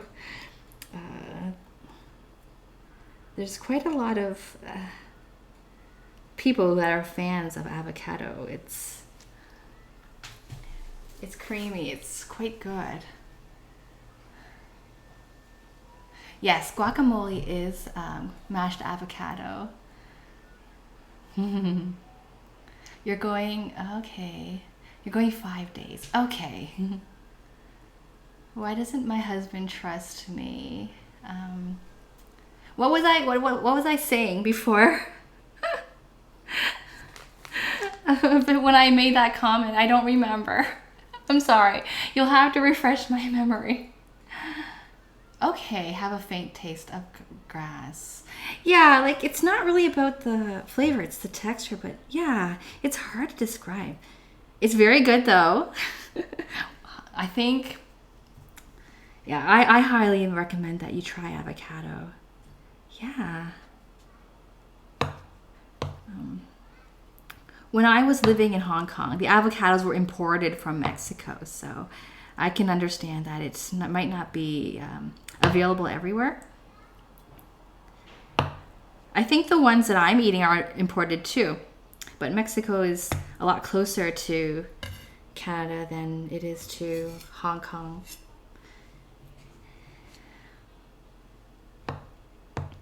I'm just cutting slices. Okay. So I cut up half of them, and I want to do something special. I want to make a green dragon roll, which is covering the California roll with slices of avocado so that it's green. Yeah.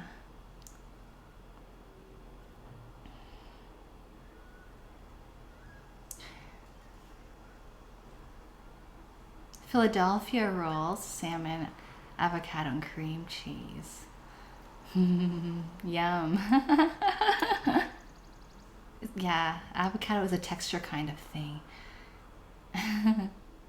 But in Chinese, it's called butterfruit. Yeah. Ah. Hi, Pila Mode. How are you? And welcome to Cook for Fun TV. And please let us know what country you're tuning in from. Avocado smoothie is really good. Yeah. That's quite common. Avocado smoothie made with a bit of honey. You can have it straight, or you can add some milk to it. Okay. I'll make these slices super thin to make our dragon roll.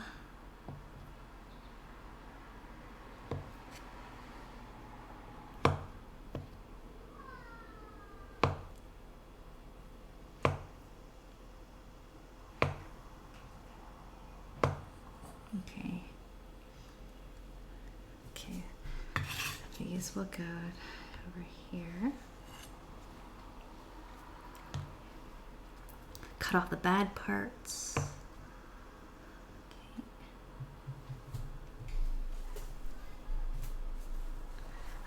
Okay. There's a few viewers in here from the US. We have Southeast Asia, Singapore, and England, and and Norway. Hi, P Fetish. How are you? Welcome to Cook for Fun TV, and let us know what country you're tuning in from. And we also have Germany represented in the chat room today. And Belgium, yes.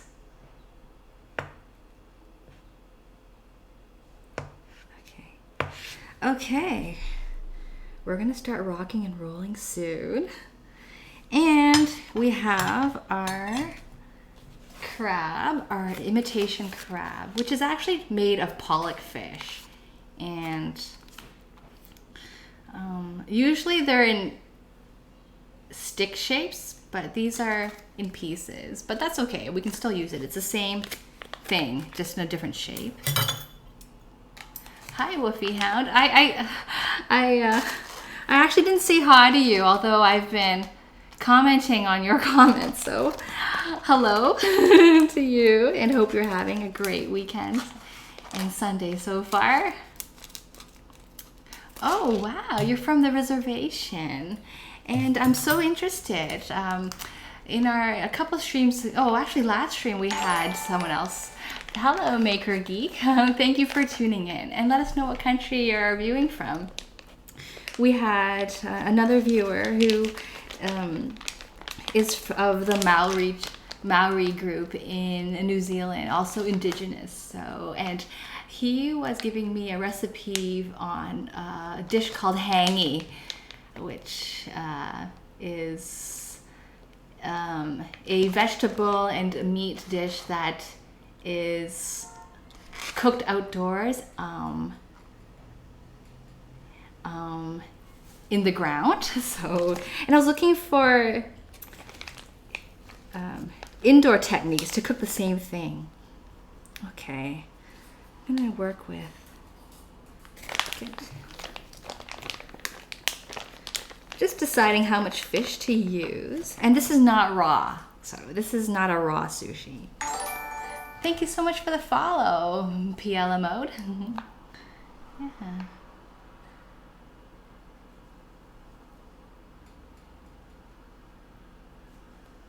And I would love to know, P Fetish, what are some native dishes to your group, in your community? Yeah. It's not real crab. It's made of pollock.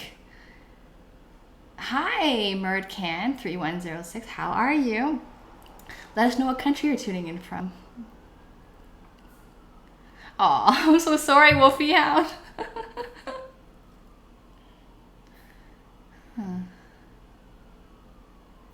Great. Chicago, Montana, different parts of the US. Yeah, and North Carolina.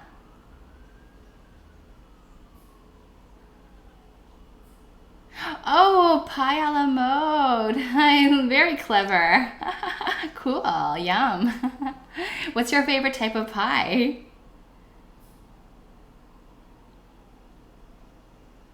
Ah, there's only a few Montanians you've met online.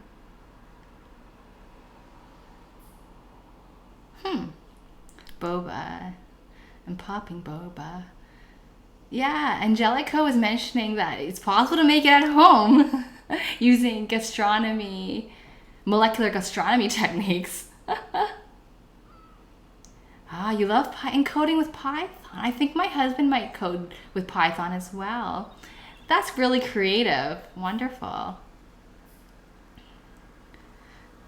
I'm reading P Fetish's comment. Wow. Dry meat and berries, bison. Wow. Wow. I've never cooked with wild game before. Yeah. Yeah. And I've only had it a few times. It can't really... and I had it in really small portions too. Yeah. Key pie. Key lime. Death Eater likes key lime as well. Rhubarb's really good. Indian taco. Okay. Chili with taco fixings on a piece of fried banana. Fried banana. Yum. I'm going to put the fish in the fridge.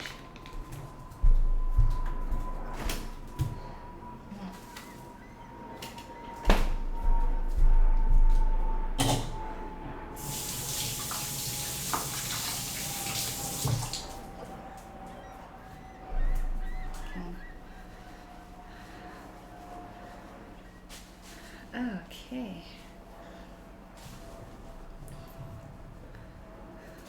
Okay. All right, we're gonna rock and roll. Okay, we're gonna make the keto version afterwards. Okay. I'm first we have a rolling mat. It's just made of bamboo. And I bought this at a supermarket, an Asian supermarket. Okay. I have another one.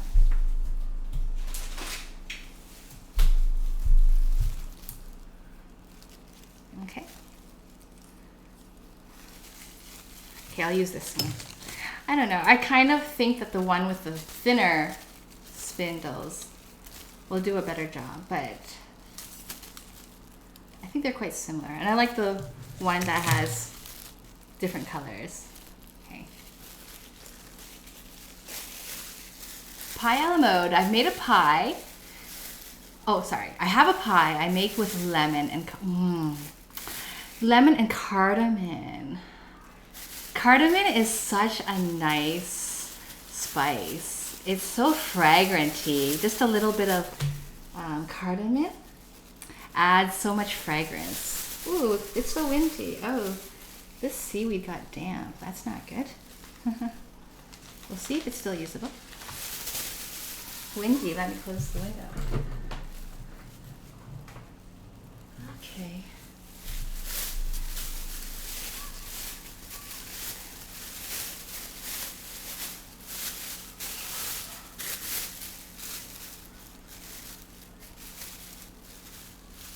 Okay. Okay. So I just have the mat in a bag to just keep the bag clean because seaweed might get caught between there and a rice might get caught in between the little pieces of bamboo. Okay. So I'm gonna start off with doing the Maki roll. This is not a California roll. California roll has the rice on the outside of the roll. Maki roll has the rice on the inside. So,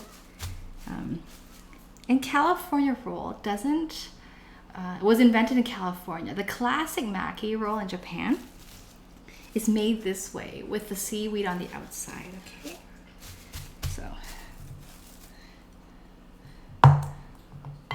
we're going to use the same ingredients, but we're going to roll it a different style. And I'll explain the difference and why the California roll sort of evolved into a different style of roll. Okay, and I'm going to wash my hands since we're touching the food now. And I'll keep them wet because I'll be picking up the rice, okay? So I'm picking up the rice. Okay. Okay, I haven't done this in a while. That's the easiest way to do it. You can try to get a spatula and spread it, but you just might end up getting rice stuck everywhere. It's, with your fingers, you can sort of move the rice around.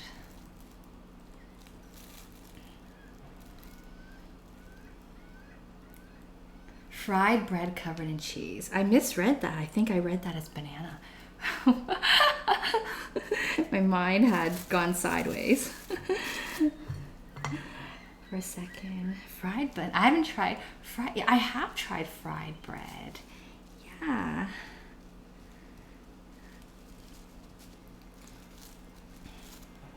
Yeah, it's good. Yeah. Taco fixings on a piece of fried bread covered in cheese. Yum. Murtabak. What is murtabak? Yeah. That's Winston barking.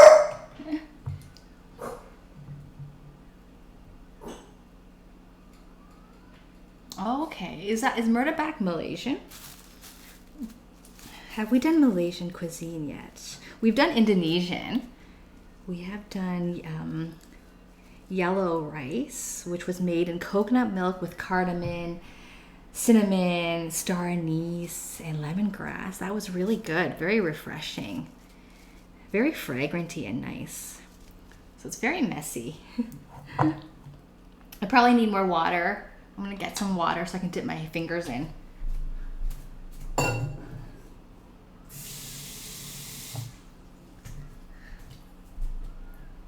Ah, okay.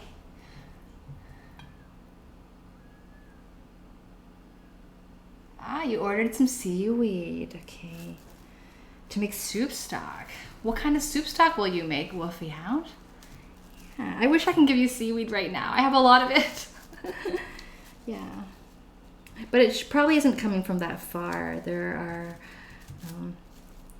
There's a big Asian community in the U.S. Maybe not exactly where you're located, but yeah, there's a lot of the U.S. is pretty diverse.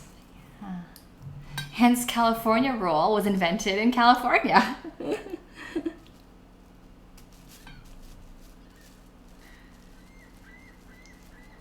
Ah, you were just in Indonesia. Good food. Yeah. Lots of spices.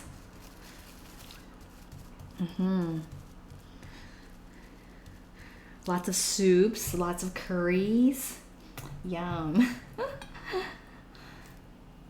Lots of fresh herbs. Yeah. I try to keep the layer of rice as thin as possible. Yeah. So that we have a good balance between filling and rice.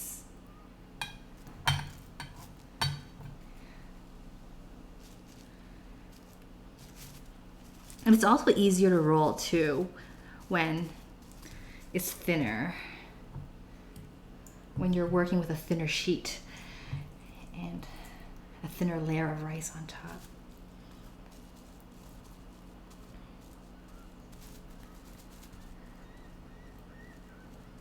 Kombu seaweed, sorry. And I'm making a soup stock with chicken backs. Ooh, and pork trotters. Pork trotters are really healthy. Yeah, they contain a lot of collagen. Yeah. And that's good for you. Hi, thanks Kurt and Spirit for the follow. And please let us know what country you're tuning in from. Yeah, we have a lot of, we have an international viewership today. So it's always nice to share different cooking knowledge. Yeah.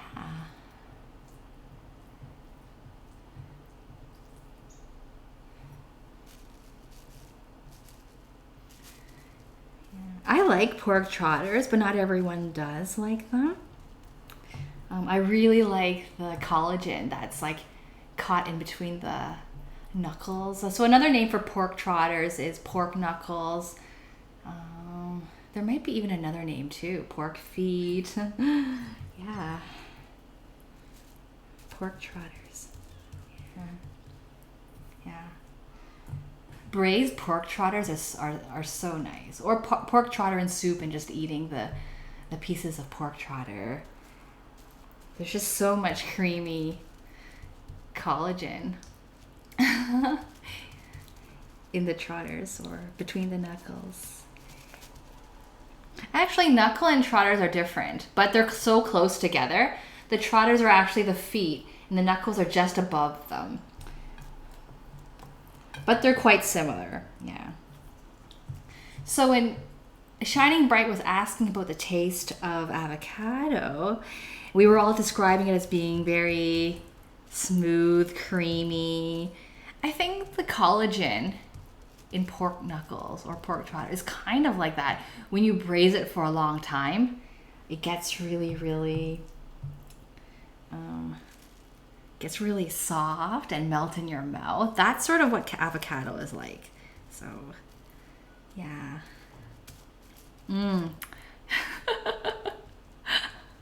It's funny to be thinking about other food when I'm cooking something.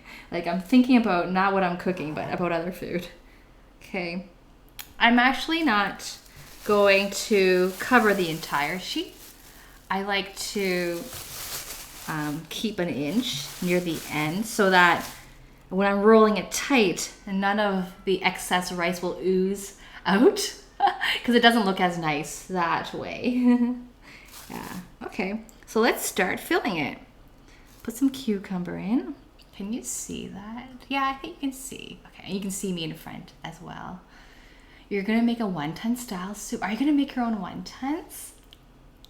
I've never made wonton before. I made dumplings, but wontons are very delicate. They break easily. So I buy them. Fortunately, the store near where I live sells really good frozen wonton. Like they're almost, they come out pretty close to restaurant quality wontons. So we just buy them, but you can make them as well. Yeah. Collagen does make the best stop, and it's good for you. If you're sick or someone in your household is sick, it's good to make that person a broth that is that has collagen in the stock. So I added about 4 slivers of, or actually 8 slivers of cucumber. Yeah. So I hope I don't have trouble rolling it up. It's gonna be thick. Okay, and I'm just gonna rip some crab, fake crab. I'm gonna cut it a bit, or actually I can probably just rip it and put it in.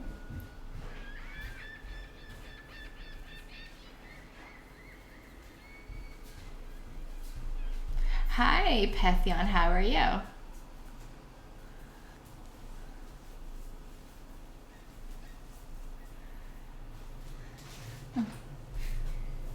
And please let us know what country you're tuning in from. Yeah, we have a really, really good international viewership today. And the flags to the right and the left of the screen represent countries that viewers have tuned in from since our show started. Yeah.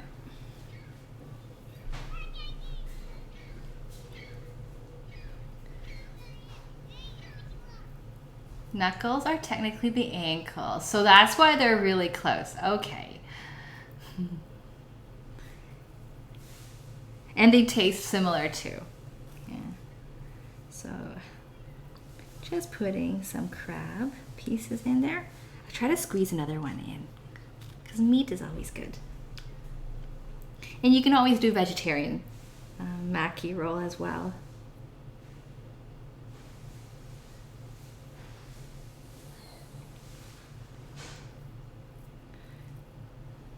Okay. Oops.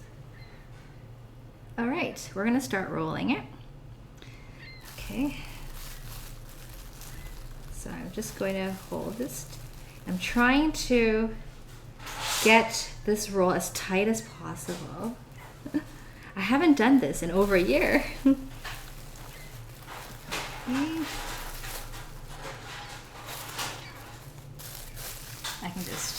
I can squeeze.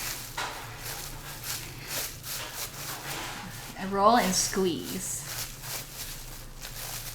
See you later, Mr. Cook for Fun. I got a little wave. Mr. Cook for Fun is returning a TV box because we're changing our service.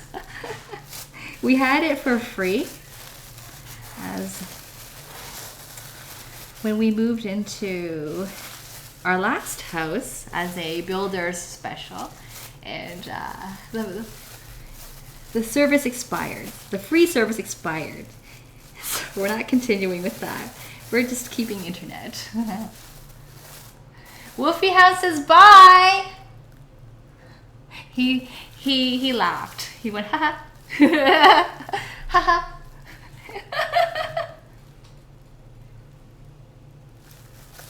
Are you still there? Yeah. He said yeah, he's still there. He laughed again. Yeah.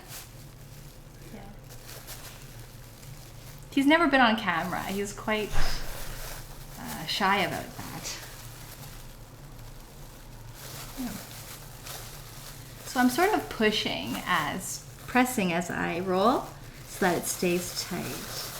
I'm not professional, so it might not be perfect. Let's see how we do. So this isn't technically a California roll. It's just a Maki roll. Maki means roll, like sushi roll. Okay. So I left 1 inch of the end without rice. Had I spread the rice all with the end, I would have probably had some rice oozing out during the pressing and rolling process.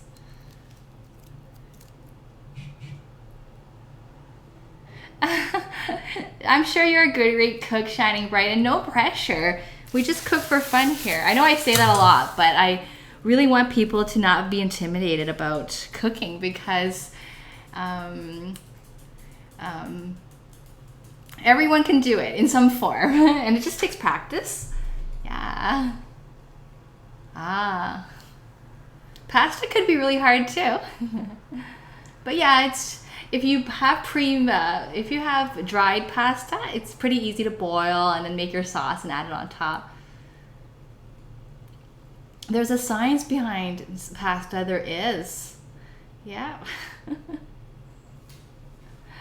Especially homemade pasta. But, okay, I'm just rereading Woofy Hound's message. Instant noodles. Instant noodles are delicious. I like instant noodles. I eat instant noodles quite often. A lot of the brands have great flavors. You like crock pot. So do I. Oh, yesterday we made beef shank in the crock pot. The beef shank was cut up into cubes. And Mr. Cook for Fun found this recipe that involved it. Actually, I can actually remember the ingredients. Lots of black pepper, around maybe like 2 tablespoons of black pepper to 2 pounds of beef shank cubes, rosemary, salt, garlic, balsamic vinegar, and red wine. And we braised it for 6 hours. It was very, very good. I think we're gonna make it again. Yeah. Oh, you're throwing out a whole roast pork. You got sick. Maybe you didn't get sick from that? Did other people try it and get sick? Oh no. Uh-oh. Well, I hope. And how are you feeling right now? Yeah. Wow, you must have felt really, really bad. Like, yeah.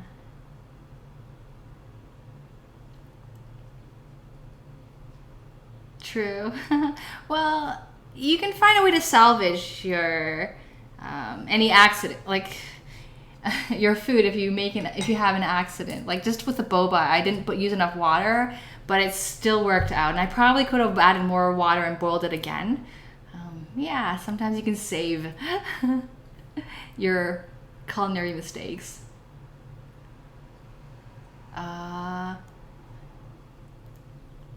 Your job keeps you busy, right? Shining bright, yeah. I understand. And it takes a lot of planning. You have to have the ingredients. You have to go out and buy them. If your food is frozen, you have to defrost it. It takes time to defrost, maybe 2 days to defrost it. So it takes planning. You have a rat colony. Wow. Wow. Is that a hobby? Like, yeah, I've never heard of anyone having a rat colony. I'll look into that. Interesting. Oh, the food coating. Okay, so that's bad for you. The food coating. Wow. Wow. Hi, Dehumanizer. How are you? I think I've seen you in the chat before. Welcome back to our show. Hope you're well. And thanks for that tip. Yeah, as delicious as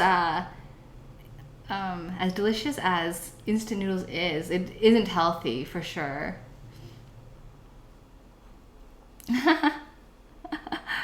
That's true. Everything gives you cancer.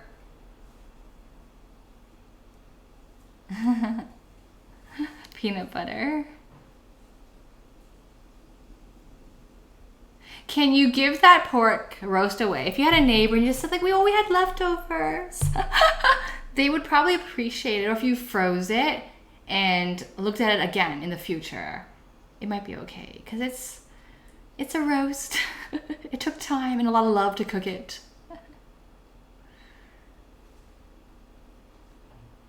Okay, the next question, why is it called California rolls? Hold that thought. I'm gonna put this to the side. I'm gonna cut it later. Okay, let's put this on one of our serving plates.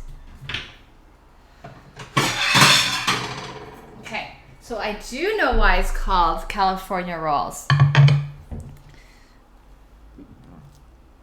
In the 50s, there was a chef who opened a Japanese restaurant in Los Angeles and noticed that the customers were not so interested in eating raw fish or raw meat.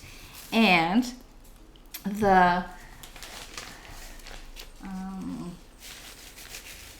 and they were also not interested in too much of the seaweed flavor. And so he invented California rolls, which used avocado in place of salmon, right? So avocado is known as a poor man's salmon. I shouldn't say man, but poor person's salmon. And had the seaweed on the inside with the rice on the outside so that the seaweed taste wouldn't be as pronounced. So with this Maki roll, we used an entire sheet of seaweed. You might have noticed that I cut this seaweed sheet in half. So we're only using half for the California roll. Okay. So I'm gonna do the same thing. I'm gonna put rice on it, but then I'm gonna flip it around. So there's actually less seaweed in California roll than there is in a Maki roll. Oh, you've got reptiles. Wow. How many reptiles do you have, and what kind of reptiles do you have? Wow, that's so interesting.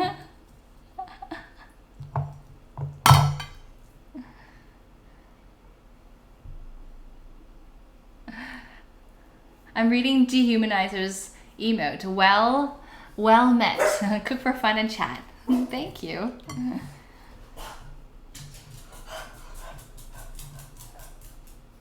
Hi, Ad. I'll just call you Ad. Welcome to Cook for Fun TV, and let us know what country you're tuning in from. So I'm going to put rice on this half sheet of seaweed. It's been a while. I'm a bit rusty. I haven't done this in a while.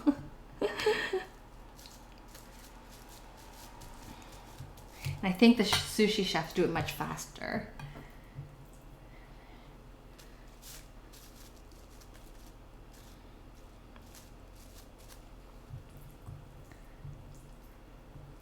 Ah.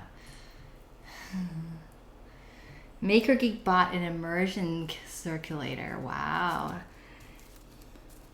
Have you tried using it? Yeah. My husband's thinking of getting one. Thanks for the follow, Ad. And let us know what country you're tuning in from.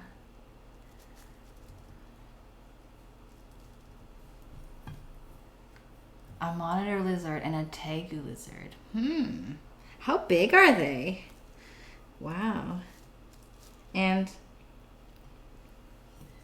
are they pets? Do you keep them caged, or do they? I'm not sure. I've never met someone with reptiles as pets, so I'm not sure, like, if you keep them separated or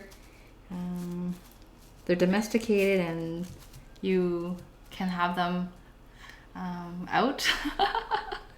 Yeah. I did see a crocodile show in Thailand. That was very, very interesting. The trainer is so brave putting his head in the mouth of the crocodile.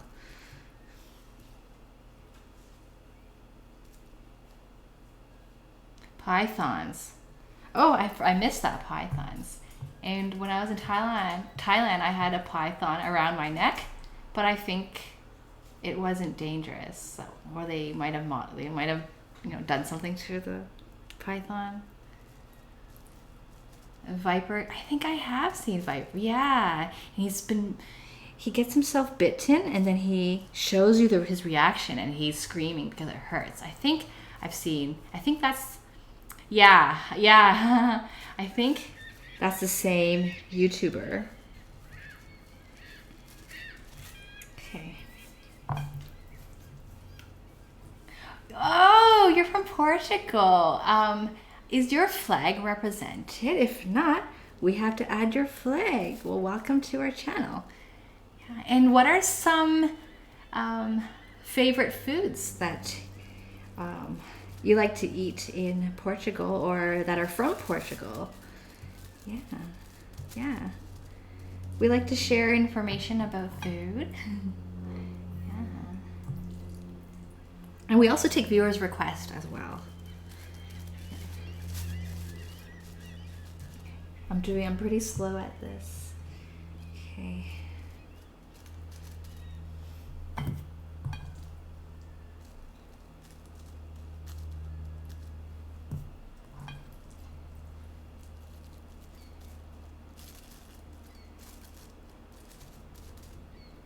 This time I have to get the rice right up to the edges of the seaweed sheet to not expose the seaweed when we're rolling it. I still might because I'm not so experienced at this, but I'll try my best. Let's try to just spread the rice.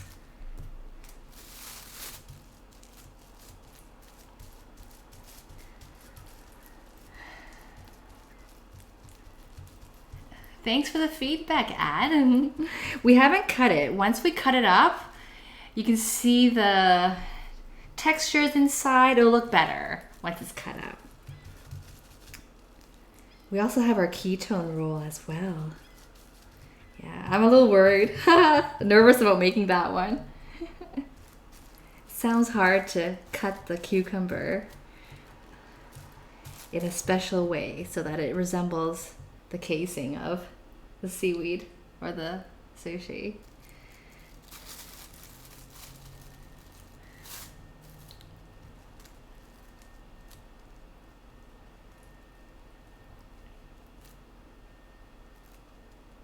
Wow. Okay, so our seaweed is pretty much covered, and I'm going to flip it around. So it's going to be rolled pretty with the rice on the bottom or rice on the outside. And same thing, I'll put our cucumber, avocado, and our fish.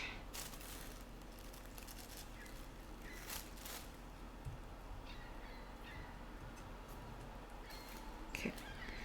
Avocado. Okay. I have to go easier on the filling because it's a smaller sushi. Okay. If we were to use a full sheet, there would be too much rice. So typically half sheet is used.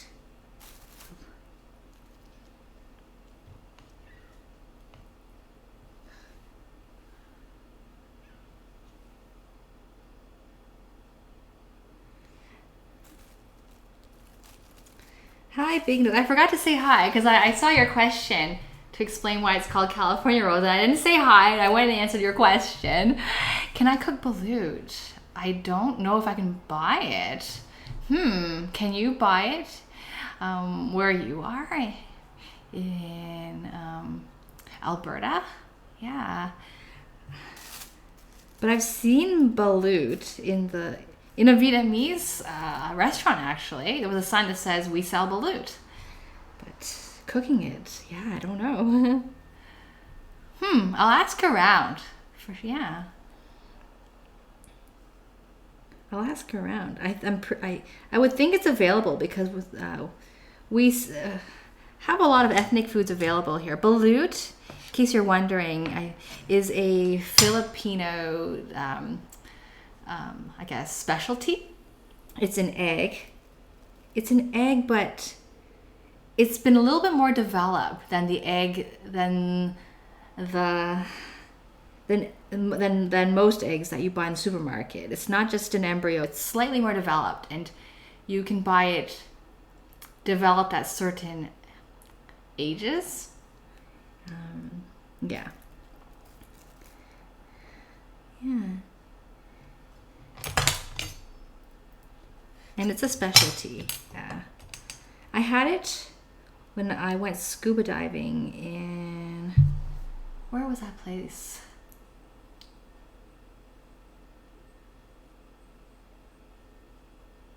Bohol, Bohol, Bohol, yes. They were selling it on the beach. Normals, fires, bright, mud, Joe, cinnamon, pastel, citrus, fly, mystic, crystal, salico, yellow belly, spider. Wow. Wow. That's a lot. That's a lot of pythons. Wow.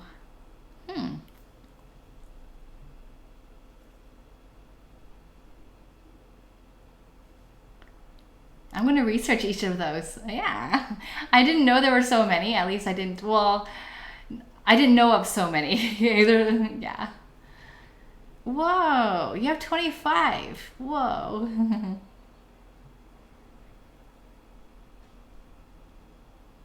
Okay, so I'm going to roll this up. So this is the California one.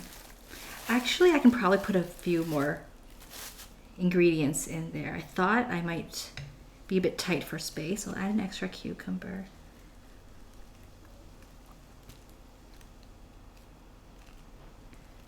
Okay. So I'm keeping you in suspense because you can't really see the final product until I slice them up. Okay. And again, I'm pressing and rolling.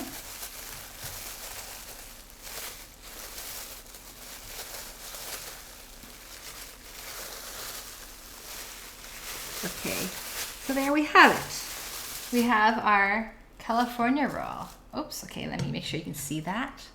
Okay. Now I'm going to turn it into a dragon roll. Okay, I'll move this a bit forward so you can see. Actually, I can take this away. I don't think I need this for the ketone roll. Okay. And I'm going to put slivers of avocado on top. So I am adding the tiles of the dragon. So this is a green dragon roll I'm making. So for half of the avocado, I cut thin slices to top the roll with. So this is a green dragon roll. And I'm layering them. Let's see, I might need to spread them so that I have enough avocado to cover this top surface.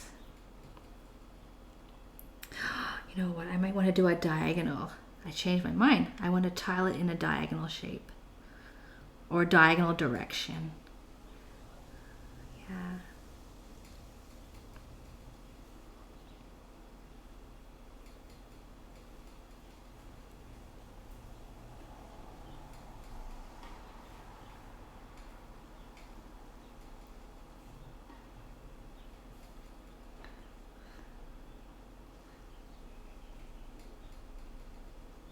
Oh, you have prized? Wow. Do you enter them in competitions?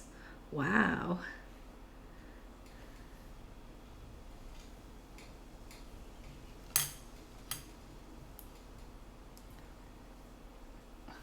You're kidding about cooking balut? Well, I'm sure people do cook them, and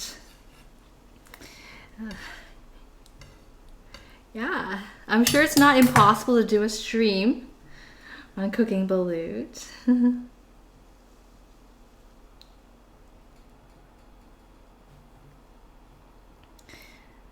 I ran out of thin slivers, but so now I'm adding some thicker slivers, but it should still look similar.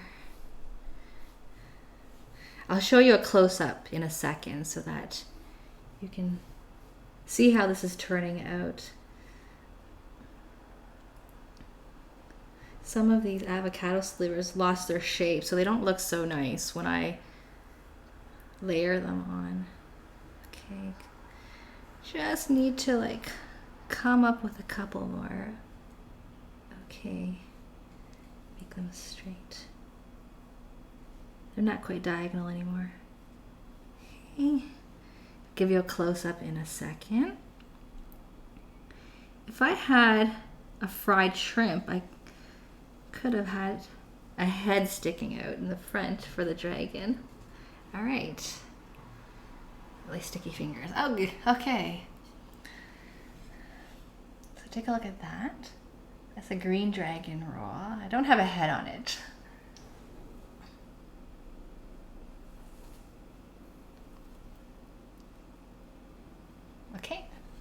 It'll look much better once it's cut up. Okay. Now we're making the ketone roll. Thank you for the feedback, Angelico. Price. Oh, expensive. They sound expensive because they would probably have to be transported from like certain locations, and they're not easy to transport, and there are permit requirements to transporting perhaps. Okay, I will add the Portuguese flag after this show. Yeah, that's exciting. It's always exciting to add another flag just to sort of show how diverse the community is. Yeah. And the type of learning that we can experience on this channel through sharing. And you'll find that there's not that many differences between us in the end. Codfish is very popular. Okay, I did learn that there's a lot of fish in Portuguese cooking, and fish is so good for you. Fish eggs. I don't have any fish eggs. Yeah. Yeah. I know what you're talking about, the orange fish eggs. Permits for, and I got them at reptile shows. Wow, easy to find and move. Wow, okay. Okay, I'm going to put the fish in the fridge because it's perishable. Wash my hands because my hands are sticky from the rice.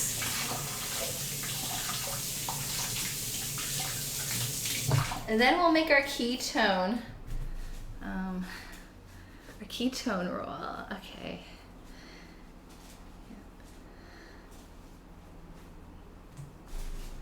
Okay, so a little bowl for the fish.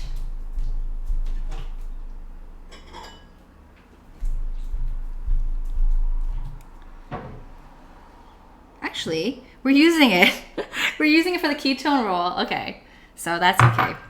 We still need it. Okay, so first thing I'm gonna peel the cucumber. I'm gonna get a peeler. Okay, hope this works out.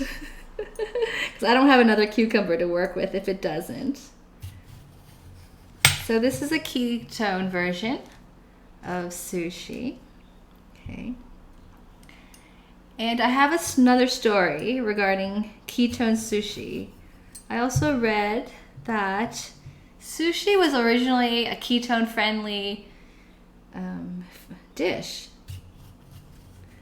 Long time ago, when sushi was invented, the Japanese were finding a way to preserve the fish, and they would use vinegar seasoned rice, just like what we did, and pair that with the fish to preserve the fish.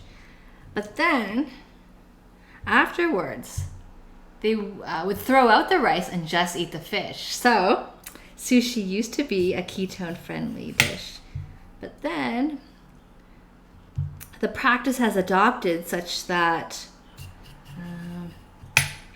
the rice is also eaten with the sushi. So that's some high level history that I found while researching ketone sushi, that the Japanese had always been eating ketone sushi to begin with. Yeah. Okay, we're peeling it.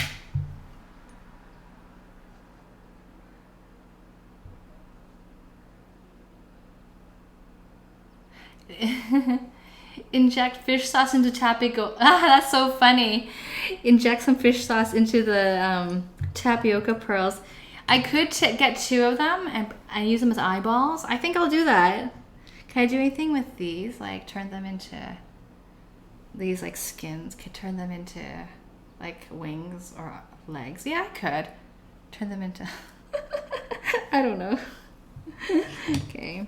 So I'm a little bit nervous. I have to unroll this with my knife. Okay. Okay. Okay. That's pretty challenging. So I'm going to start with an incision.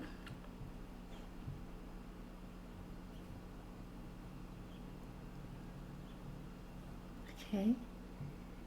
Put the blade in there.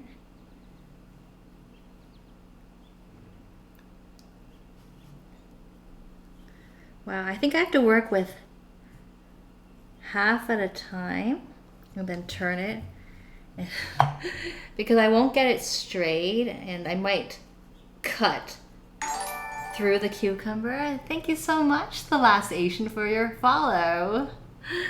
Let us know what country you're tuning in from. Okay. Else.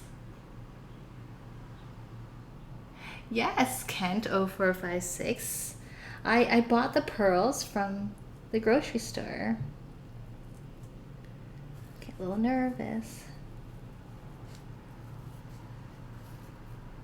Have to do like small cuts at a time. So once I cut through it, it's broken. Yeah. There's no way to really know if I'm cutting it evenly. If it's not even, that's okay, just as long as I'm not cutting through. And I know you can't see a close-up, but I'm basically trying to use a knife to unroll a cucumber, if that makes any sense, so that I can re-roll it with sushi filling. Wow. Okay, it's getting there. I just can't break it as I go, and I just keep doing small cuts and just keep checking that I'm not cutting through it.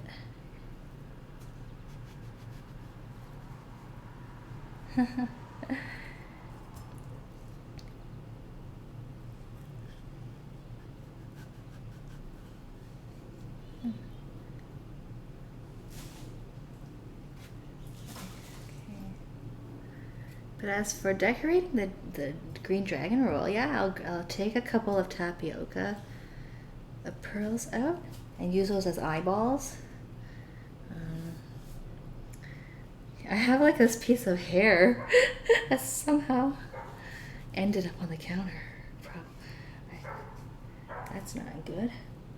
Okay, it's starting to, starting to uncurl the cucumber.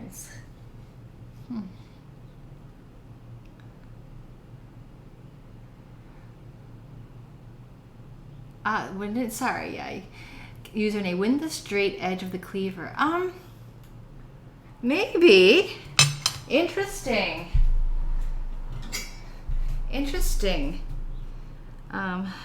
Okay.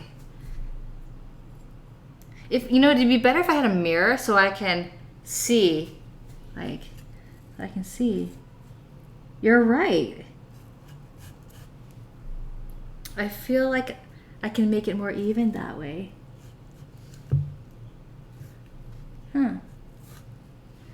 And to all the new viewers, the cleaver is sort of a signature tool in our kitchen. I didn't know when I was doing my prep this morning that I didn't take out the cleaver because we were going to cut like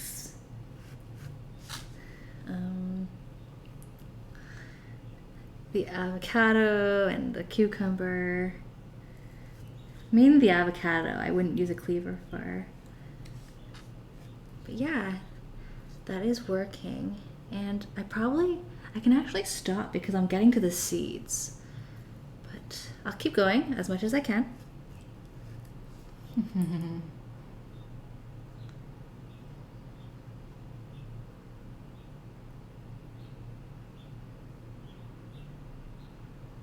Oh, I don't know how to inject the tapioca pearls. And I don't know too much about spherification. I have to research it before attempting that. Hi, Brian from America. How are you? Nice to meet you. Thanks for tuning into our show. We have an international viewership today. Yeah, people from US, Norway, Germany, Singapore, Southeast Asia, Belgium, Canada, a couple of us from Canada, including myself, Portugal. Yeah. Hope I didn't miss anyone. And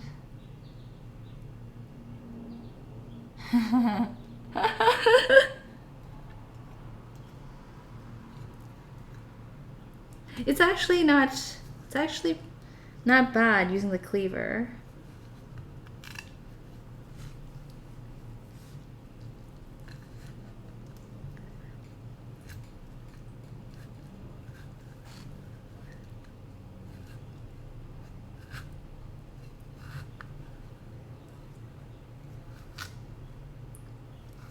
Okay. Okay, I think we're getting to the seeds, so I cut the seeds right out. It's pretty dark here. I realize I haven't had the lights on. Let me get the lights. Okay, hopefully that's better. Okay, so we opened up the cucumber and it's not broken. There, it's not very spirally. There's a hole for putting the filling. I think that works. Okay. Okay, so we will simply fill that. Okay. And Ancient's question, or Brian's question, you can call me Miss Cook for fun. I've got different names. Yeah. You can call me Fun.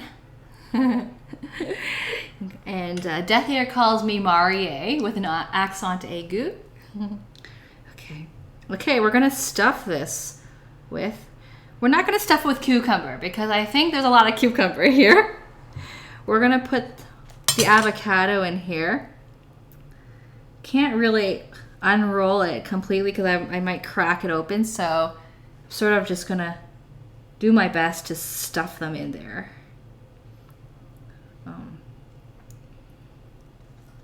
This is quite funny.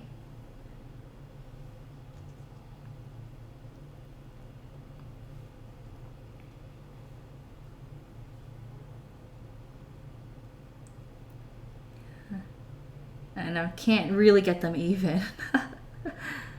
Okay. I think I'll just put the rest of the avocado in there.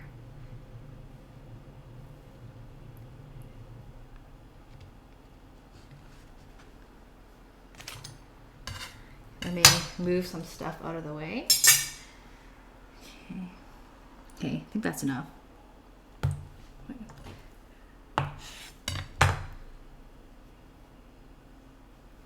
Ah, okay, it didn't break. Okay. And some of the crab. Hi, Tell Me Love, how are you? Welcome to Cook for Fun. And let us know what country you're tuning in from. Oh, yeah. Okay, I'm reading user names message. To get it very thin, I think you need to place a blade horizontal. Oh, like interesting. Yeah, instead of this motion, right? I think so, yeah. And then I would have the board as leverage. Okay, I'll remember that for next time. So there'll be a next time. Yeah, interesting. Go like that, and then you tip it, and then you roll it. Yeah, and you just sort of chisel it, and like try to and check on it to keep it even. Yeah, good tip.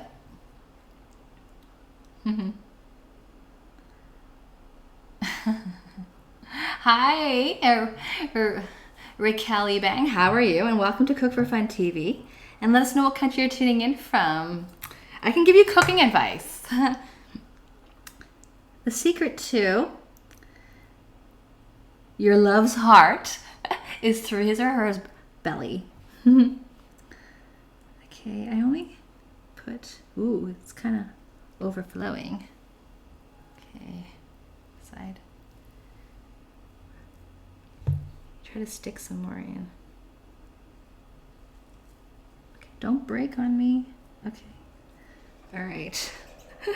Maybe not. Too much fish.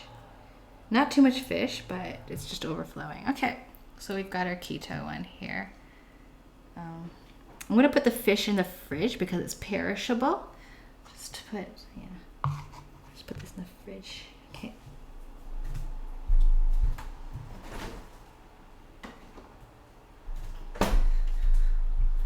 Oh, I've got more to put in the fridge. Okay, I'll just put it aside here. All right. We're going to go back to the bubble tea.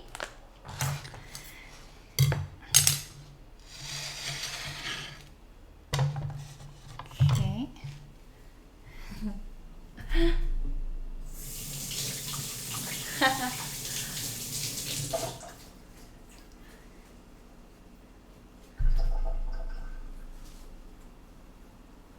Hi, our maestro, how are you? Welcome back to our show. When we get some very soon, as you can see, the sushi rolls are ready. They're just not cut up yet, but we're gonna work on our dessert as well, our bubble tea. So let's me get our hot water and a couple bags of tea.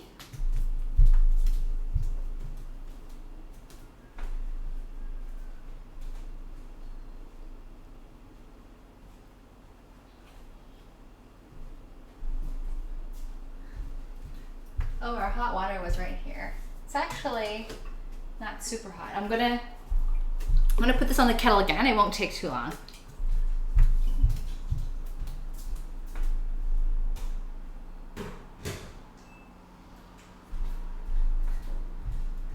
That didn't make sense. Putting the kettle on the kettle. Put the kettle back on the heating device or the heating plate. So I'm just using red rose. You can use any tea. I think in Asia, the tea that would be used in bubble tea would be green tea or black tea. Kenta likes oolong tea. He mentioned that earlier. I quite like the taste of red rose tea, so I'm going to use red rose tea. Okay. So I'm going to use 2 bags of tea.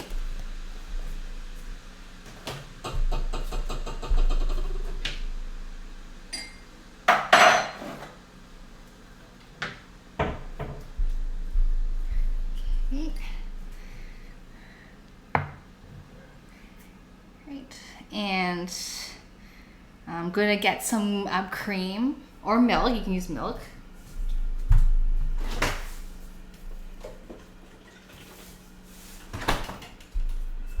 This is actually table cream. I hear the kettle has just gone up.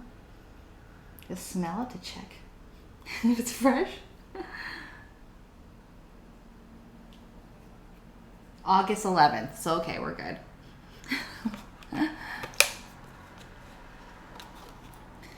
Though, okay, I'm gonna get the hot water and make the tea.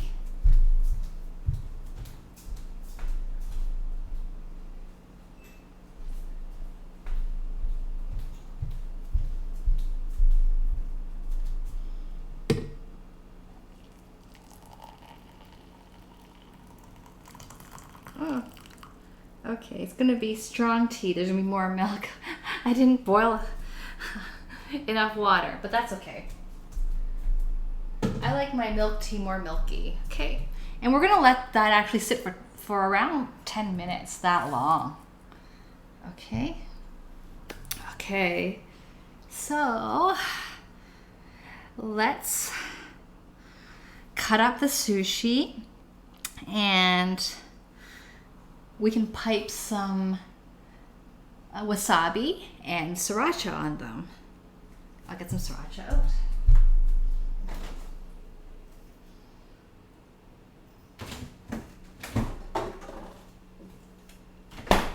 Another popular dipping sauce for sushi is mayonnaise, but I'm going to skip that because Mr. Cook for Fun doesn't like mayo, although he's not eating the 2 that have rice on them because he's on his ketone diet.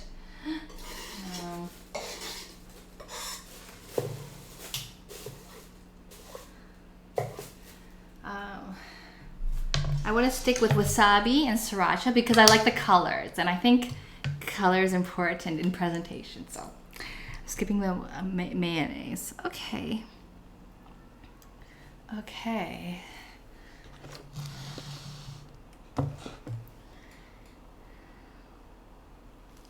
So here's our Maki roll.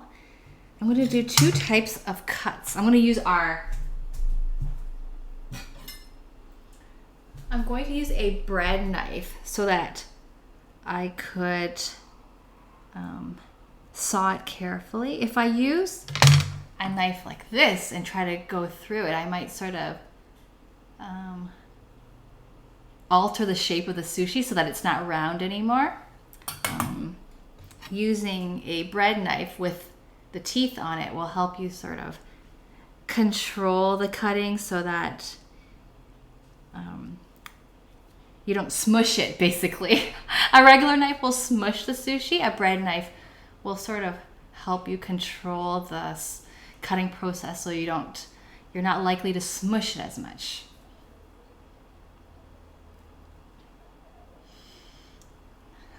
Some questions. Cooking advice and dating advice are often one and the same. That is true, Brian. That is true. Eating is a big part of life. Eating is a big part of love. Eating is a big part of friendship. Eating is a big part of family. Eating is a big part of dating. Yeah. What's keto? Hi, Ken the mammal. How are you? Or Ken the animal. Sorry, Ken the animal. Please let us know what country you're tuning in from. Yeah, the countries too are, I shouldn't be cutting you up. Our left and right represent the flags of those countries that people have tuned in from since our show started in December. And we are going to add Portugal after this show as our viewer ad FPT is representing Portugal. Yeah. Is a bubble tea sweetened or not? It is sweetened. I have bubbles here that are soaking in sugary water, syrup. A lifestyle in which you reduce the amount of carbs minus fiber and your body adapts to consume the energy from. Yes, that is right. That is right.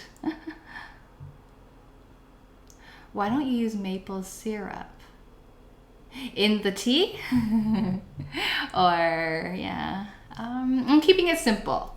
And I also understand that depending on what country you're tuning in from, you might not have access to maple syrup. And I drink my milk tea with simple ingredients. Milk, tea, and sugar, and the bubbles. Yeah. What's my favorite whiskey? I don't have a favorite. What's yours? Or just use a sharp knife. True. I guess in Japan they would do that. They wouldn't use a bread knife. Yeah. Are we going to have a dish with port? I do have port. I do, but I'm going to skip that. It's a little too early for that. It's morning here. It's actually, 2 minutes to noontime here. That's right. Tapioca by itself is tasteless. Okay, so we're going to cut the sushi. So the ends are normally not served. Sometimes they are. Yeah, they're served when the ingredients are artistically sticking out of the sides. Like I've seen that. I've seen California rolls where you get the cucumber slivers sticking out, and the chef will include that.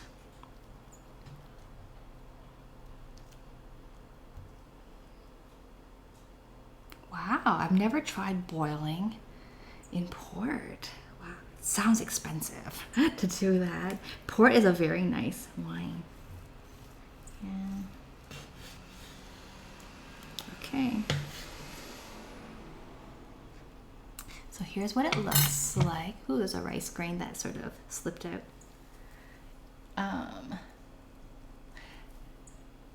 Yeah. So I believe talented chefs could actually create a design inside by perhaps positioning the cucumber slivers a certain way. Same with the crab, get more of the red showing. There are ways to do that. I just put it in and I rolled it up. And I'm simply going to slice. So I'm going to slice about 1.5 centimeter pieces. I'm going to do just a regular slice. Then for this other half, I'm going to do a diagonal slice. The diagonal slice will showcase the filling more because you'll allow for a larger surface for the inside. So I'll start just plating. Yeah. I might not even cut up the dragon roll, maybe half of it so you can see the inside. But I might want to keep it looking like a dragon, and I'll add eyes to it.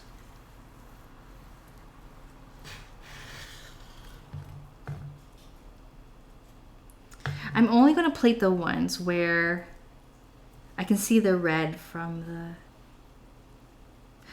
imitation crab, because like this one, you can't see the red, it's not as pretty. This one, you can see some red, it looks better. Okay. But I'll eat them. They're not going to waste.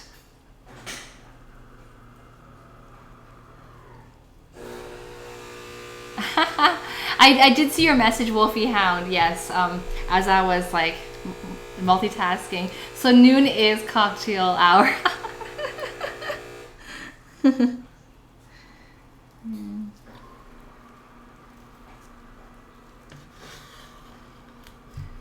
So I'm eating all this, most 2/3 of this sushi. My husband's eating the ketone one. But I'll have to try a slice to complete this show. So I'll have to take some of his.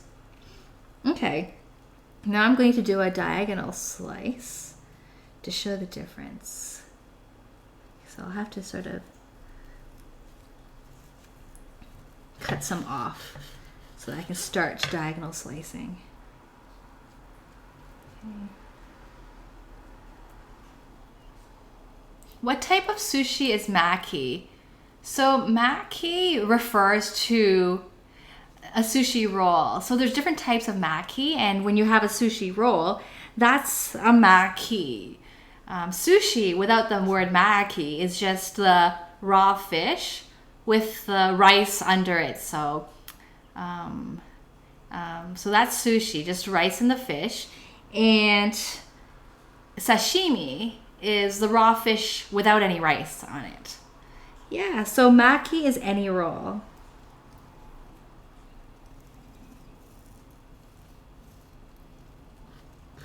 So I'm doing a diagonal slice. So it's quite nice, a diagonal one. You see more of the filling, and the swirl stands out more.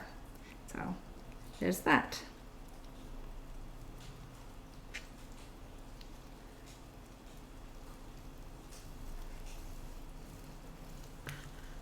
Oh, it's raining. Okay.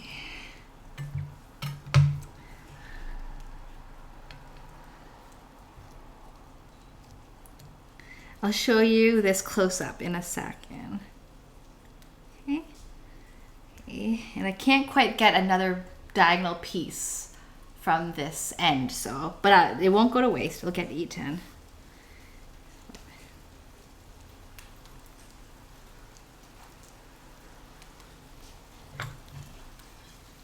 Okay. So you can see the diagonal pieces are on the ends, and the 3 just straight perpendicular cut ones are in the middle. Yeah. Okay.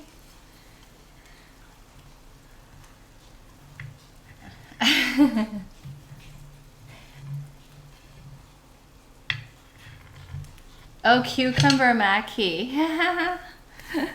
Yeah, that's the ketone one. Okay. I'm gonna cut the ketone one because it looks, I have to think of what to do with the dragon one. What I might do is keep half of it looking like a dragon and then cut up half of them into slices. Yeah. Okay. And for the ketone one, I believe, ooh, it's starting to, uh-oh, is it breaking? Is it hanging off on one hinge? That's possible. I'll have to strategically place it on the plate so that it doesn't look like it's falling. Okay.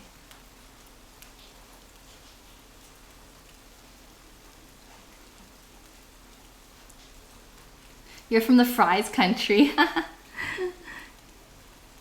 Okay.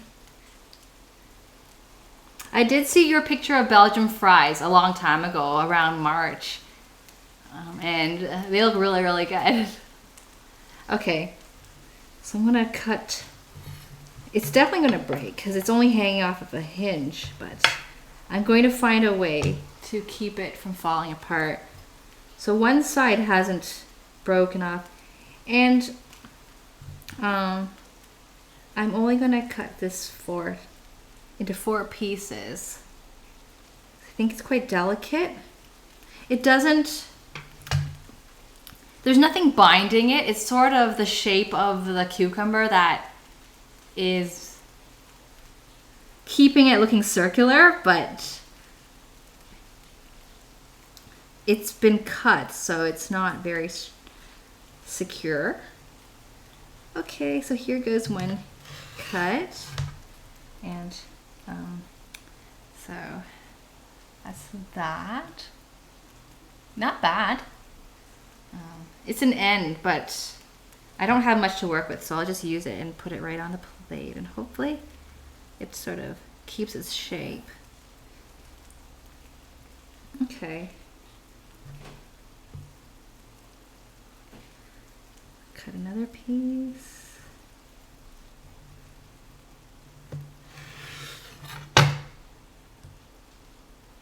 Okay.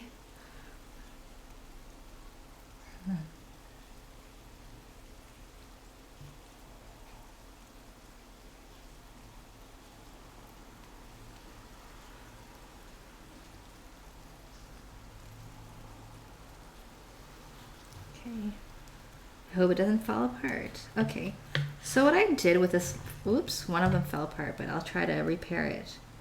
What I did with this last piece was I cut at a diagonal so that when I plate it, I've got like these diagonal, so one side is a diagonal cut and the other side is flat cut, and it just sort of looks nice that way. Maybe the avocado will keep it from falling. I think it is. So it's actually staying together. That's good. Not bad. Okay, I'll show you a close-up in a second.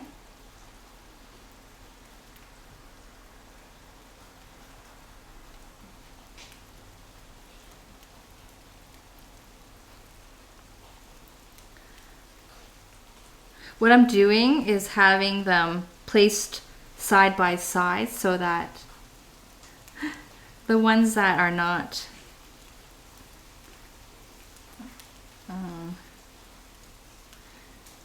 the ones with broken cucumber don't fall, don't sort of unravel on us. Okay.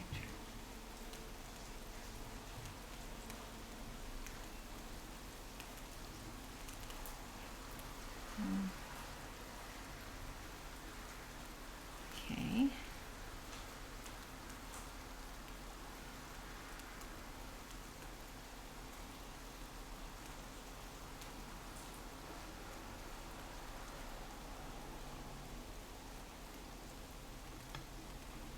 Okay. I'll show you a close-up.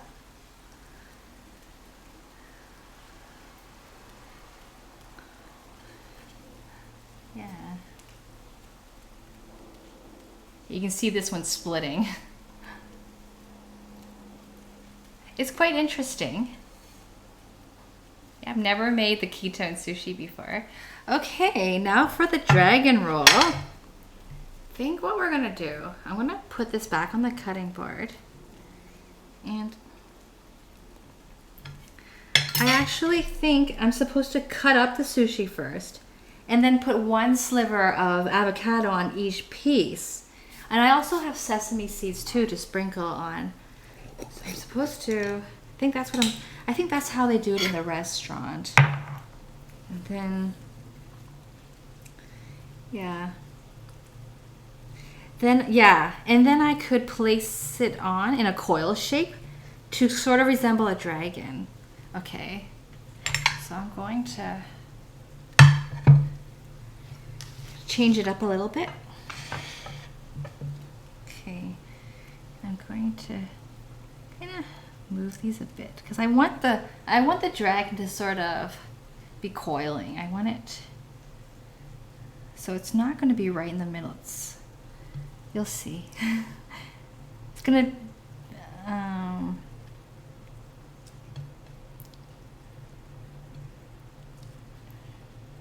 yeah, I'm going to sort of make an S formation with the ketone and the Maki. And then this dragon's going to sort of, and then the dragon's going to sort of come out. That's what I'm going to do with the dragon. So this is a spot for the dragon, so.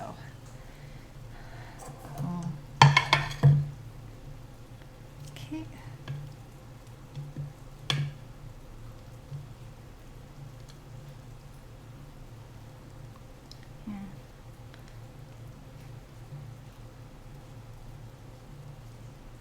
Okay. So we've got this nest. So the dragon's gonna come out there. Okay, let's do it. So first I'm going to have to redo the avocado. And the avocado is going to turn color unless I put lemon, but I don't think I've seen or tasted lemon juice. Oh, I guess rice vinegar or apple cider vinegar would help keep it fresh. So I'm just going to I'm going to cut the ends off again.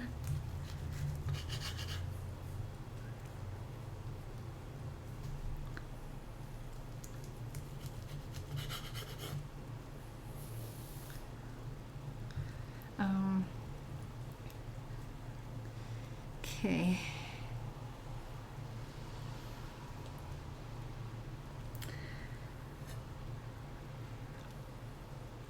Yeah, okay.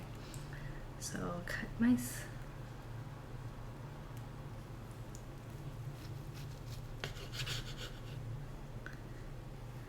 There was another design I was contemplating, but then I want to have a long dragon, so I'll stick to a dragon formation for this entire roll.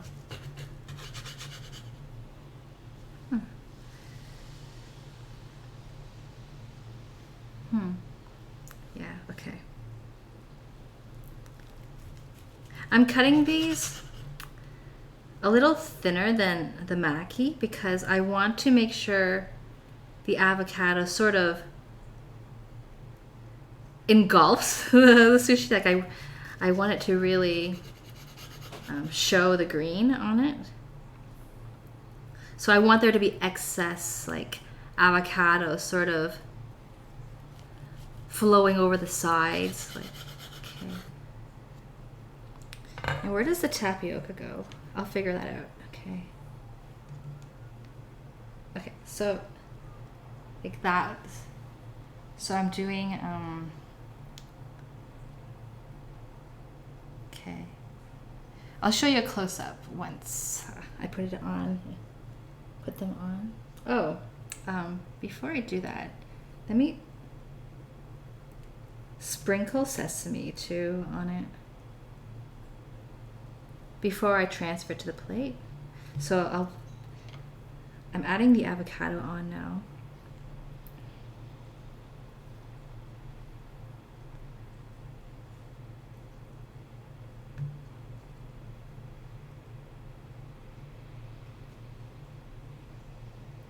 I might do double avocado for some of the pieces to some of the thinner pieces to show more green. So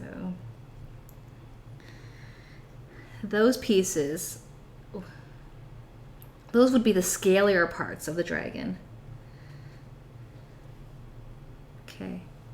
I'm thinking Urimakis. I'm not sure what Urimakis are. I'll look that up. Urimakis. Maybe they are called Urimakis. Okay. And then I'll put my sesame seeds. So I already had these sesame seeds that were pre-toasted and just stored.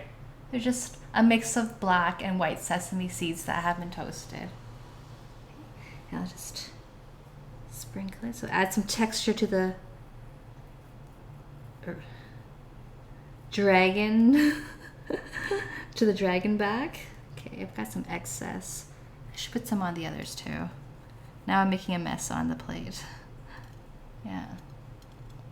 Oh, okay, so uramaki is where the rice is on the outside. Yes. Okay, so this is a uramaki. Interesting. I didn't know it had that name. Put the rest of the sesame in the rice bowl. Okay. Okay, we're almost there. Thanks for your patience. Okay, so we're gonna put the. Wipe off the excess sesames on the plate. Okay. So the head's gonna go right to the corner. We'll have to find a way to stick the eyeballs on. Okay. And I will drizzle sriracha and some wasabi as well. Okay.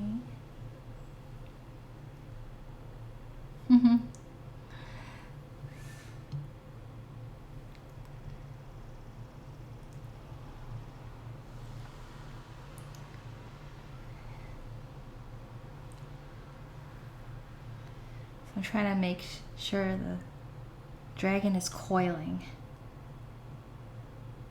I'll have to clean up like the rice that keeps falling off. Okay, and then we've got dragon back.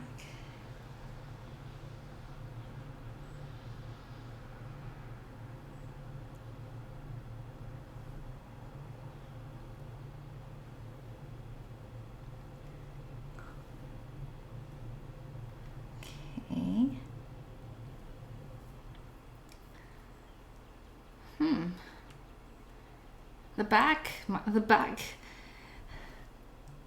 The part that I intended for the back actually looks like a front. But I think it's okay. Okay. I'm going to show you a close-up before I continue. So this is the urimaki. It's the dragon. It's the green dragon roll. Okay. So it doesn't look like a dragon. I've just coiled it. But so I'll sort of maybe try to tighten the spaces. Yeah.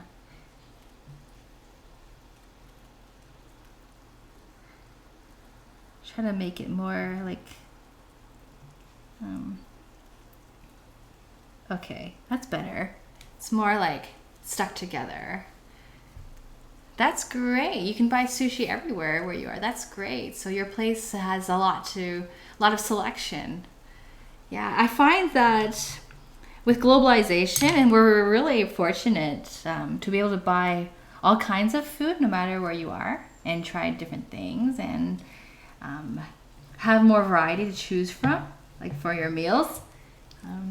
It's just more fun. Like I've been to places where you can only find food from that era. You can't find food from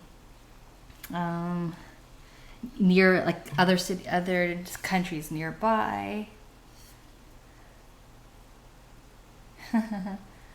What's my background? That's a secret. Yeah, I've kept it a secret.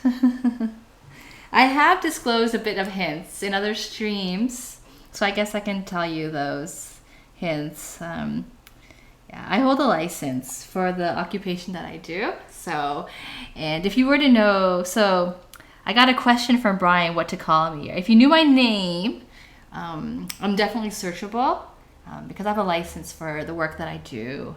Yeah, I'm regulated. So I keep it anonymous. Yeah, but I did mention that some of my work touches upon real estate, but it's not, I wouldn't say that I'm in real estate, no. Yeah, okay, so I think I think the coiling, okay, it's better to see in this camera. I think the coiling is pretty good. Like, it's not bad. And the avocados are turning brown as we speak. Now let's add a couple of tapioca pearls for eyeballs.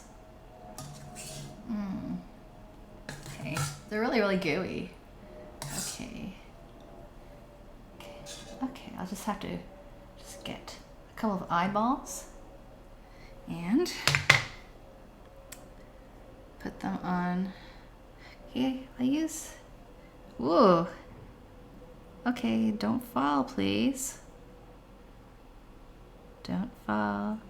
I think they want to fall because they're really slippery. How do I get it to stay? Oh, no. Like, I don't want them too close together because they have to look distinct and separate. Like, I might get it to stay for a split second and then it'll fall. What I can do is get one and cut it in half. And maybe once I cut it in half, the middle, like the middle part that I cut will stick. It's kind of funny. Maybe like the inside is sticky and then, I don't know, it's pretty slippery. There's a way, there's always a way, so we'll find a way. Don't slip, are you slipping? Let's see. I think you can't see that. It's a little far from the camera. There's definitely sugar on it because it was soaking in sugary water. So I cut. Yeah, I don't want to use toothpicks because it doesn't look right with toothpicks. And there's, okay, so it's sticking for now. You see the two eyeballs. But I think a dragon needs like arms or wings. How do I do wings? So I finished the avocado. I can't sort of slice. I don't have any more arcs to form wings with. Oh, I can use some of the fish. So the dragon will have red arms. I guess that's all right. It'll break some of the green up in this on this plate because there's a lot of green going on and the plate is green itself. So let me get some more of that fish.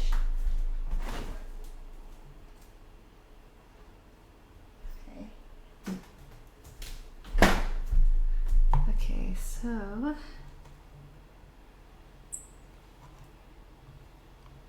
okay, how does this work? Okay, fish.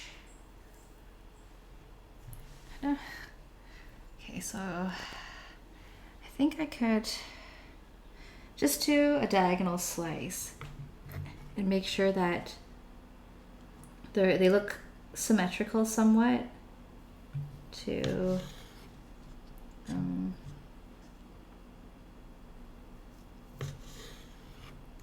resemble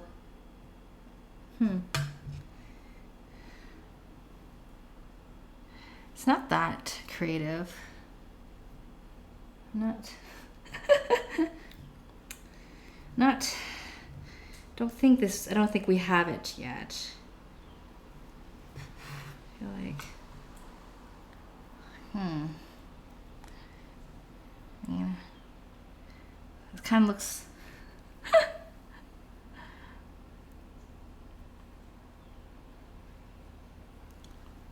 I don't know. This isn't the. I'll show you close up. Oh, and one of the eyeballs fell. Okay, put the eyeball back on. Maybe they'll be close together. The dragon will be cross-eyed. Okay. Like I put two fins. I guess those are fins. I probably could have done more if I had. I could.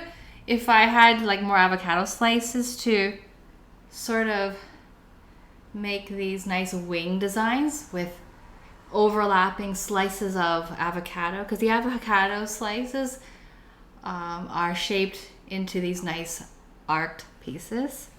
But and we also don't have space on the dish for that, so I think that's all right. Yeah. Oops, an eyeball fell. Okay, maybe I'll try another tapioca pearl. Maybe I'll have better luck with creating another eyeball. Okay.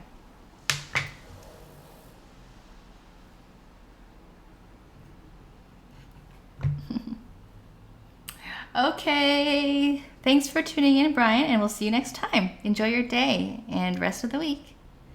See ya. Okay.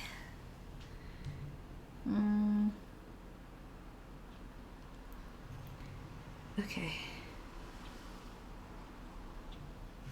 They kind of look like raisins when I cut them, and they are sticky like raisins. Okay. Maybe this will be a one-eyed dragon. Okay. It's on right now. We'll see if that stays. Okay, I'm gonna put this cutting board aside, and we're gonna put our tea together, and and we're gonna pipe some wasabi and sriracha onto the sushi pieces.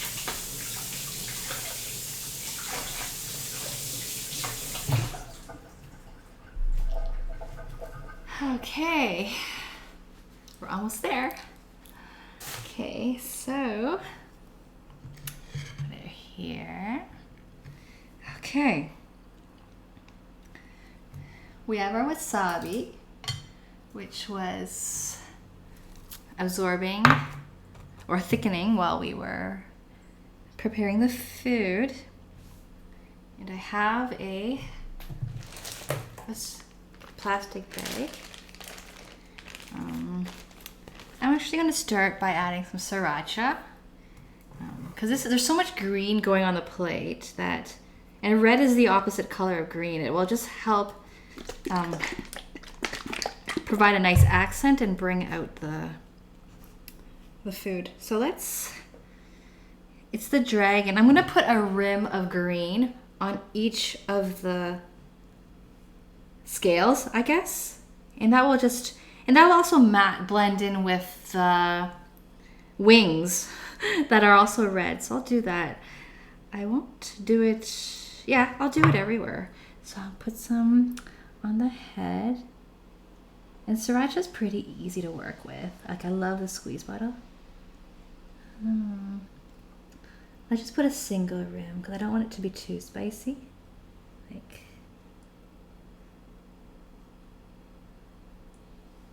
that's actually pretty nice. I'll show you a close-up. I'm going to take a picture too before I eat this. I've actually never decorated sushi before. It's my first time. But since starting the stream, I've gotten more into presentation, and I'm going to add some to sort of emphasize the swirl on the ketone sushi. Oh, there's a gap there.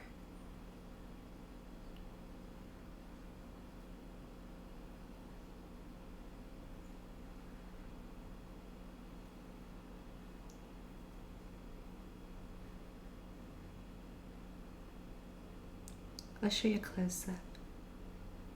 Okay. So, take a look at that. Can you see? Okay. One of the eyeballs fell off. I'll make sure when I take a picture it's intact, but it's gonna keep falling off. And I put some swirls on the ketone one. So the dragon is like a red and green dragon. Okay, and you can see in the front. You can see an eyeball on the plate. It just sort of fell. Okay. Let me get this up. Why can't it stay up? What's the magic to keeping the eyeball on? It is slippery. The avocado's slippery. Okay. sort of, it's just sort of stuffed it under a piece of avocado. Thank you. Yeah. Yeah, if I had a shrimp tempura, then I can have some tentacles coming out from the shrimp, but I didn't make any shrimp for this. Okay. Let's pipe some wasabi on the Maki roll doesn't have much green on it. It actually has avocado and cucumber in it, but it's the black and the white that really stand out. So let's pipe some wasabi in it. And I've never done this before, but I think it should work. I'm going to put wasabi into this bag. It's a really strong bag. The bag is used to hold milk. I'm going to show you something.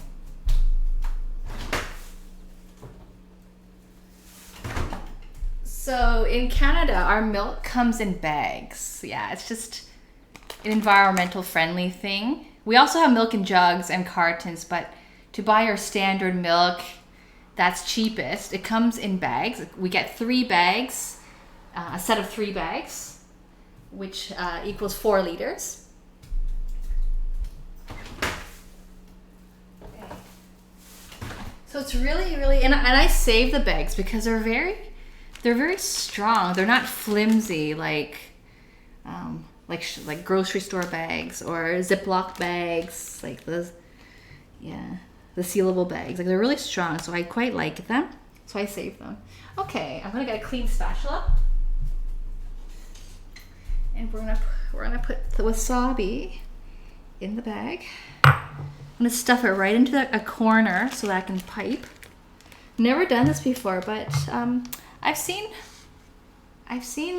noodles made this way, where I guess the pasta dough was made and then it was piped out. Oh, okay, I gotta flip the corner out, get the corner out, and I was told when doing this, cut the tip really fine. Don't use a thick. Don't make a thick cut. It's a lot easier to work with a fine tip. Gotta get the tip sticking out there. I might need to go inside the bag and use a toothpick to just get the tip nice and pointy and just cut only what I need. Okay, I think I got a tip. Okay. This is okay. Okay. I'm going to, hi choir member, how's it going? You're in time for our plating of the sushi, but we still have our bubble tea to make. Okay, I guess I'm gonna keep with the theme of swirls. Yeah. So I have my wasabi, I'm gonna pipe it.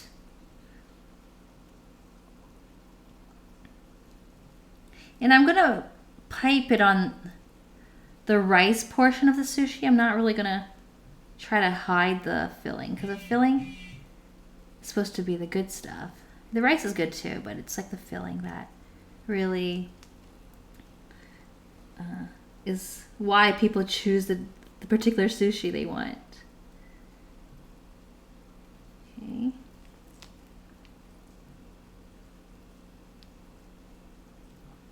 I didn't cut the tip as fine as I should have. I was sort of struggling to get the tip to, because then it would have been a lot more precise. And I can get a much neater design coming out.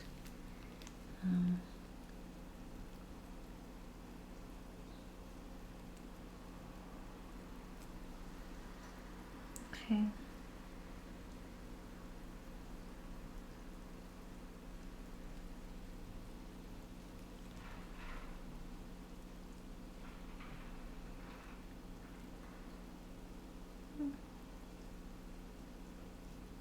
All right. It's not that interesting looking. Oh, the soy sauce. Good question. How could I forget the soy sauce? It's quite colorful. It kind of looks like it's not food anymore. There's a dragon on the plate. Okay. we're going to finish making the tea then. So we're supposed to use really strong tea that's been brewing for 15 minutes. I think it's been about 15 minutes. It's been a while. So let's take the tea bag out, and I have my table cream out already. And I'm gonna get I'm gonna get some ice. Okay, so I already prepared these 2 glasses here. Yeah. Okay, make sure you can see that in the screen. Okay. Pretty messy, the table. Okay. Ice.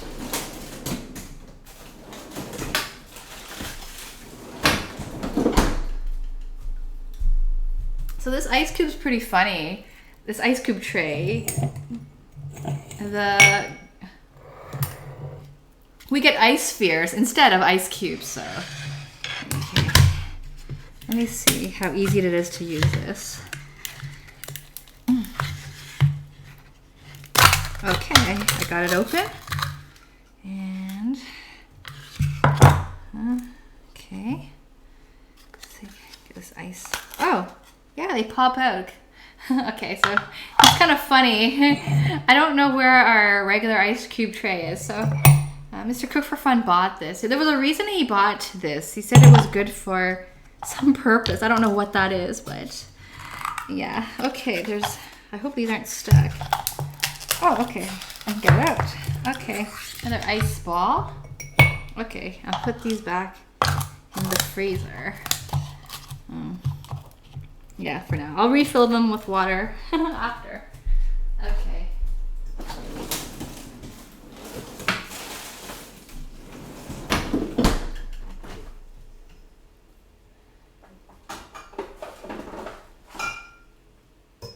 I'm still here, just grabbing our soy sauce.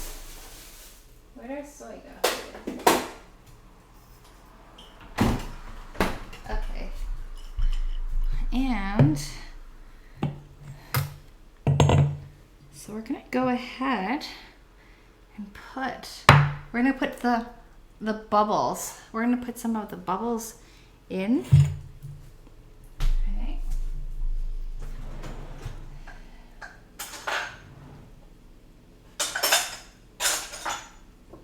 Oh, I even have a bubble tea straw because I knew that I would make bubble tea one day, and the straw would be a good idea to have. I don't know where to buy bubble tea straws. I think they're ordered. The restaurants order them from somewhere. So I'm gonna these are bubbles in syrup, so in sugar water. So I'm going to just go ahead and put a couple scoops of bubbles per cup. Yeah. Maybe 2.5 scoops. We'll see.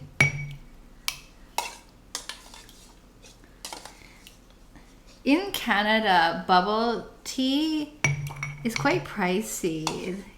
It averages around $5 Canadian, or maybe $4.50 American a cup, and that's a lot for a beverage. I'd rather spend that meal on a hamburger or food. And it's really just milk tea with bubbles. It's milk and tea and bubbles. The bubbles were... So your question is, what kind of fruit is a bubble? It's actually made of a vegetable. So the bubbles are made of tapioca.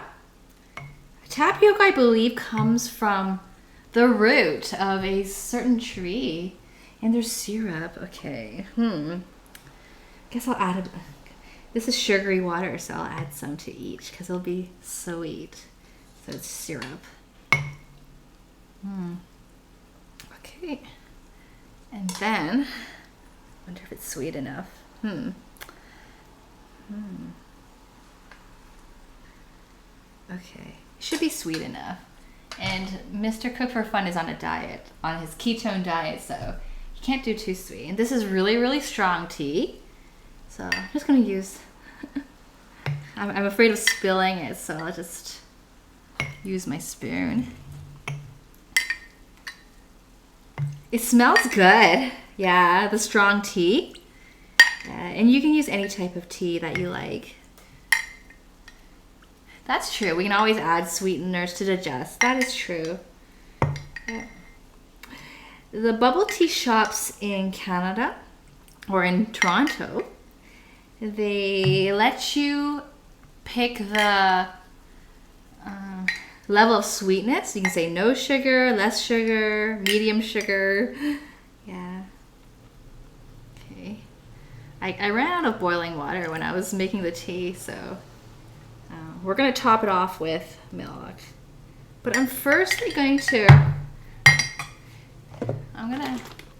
This table cream says it expires August 11, but we opened it a couple of weeks ago, so I'm just going to try it. If it doesn't work out, we'll use 2% milk. This is 18% cream.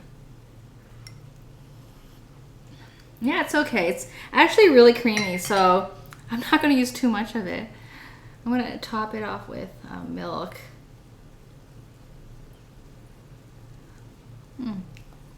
Guess I'll just... Yeah, it's too creamy, so I'll add milk.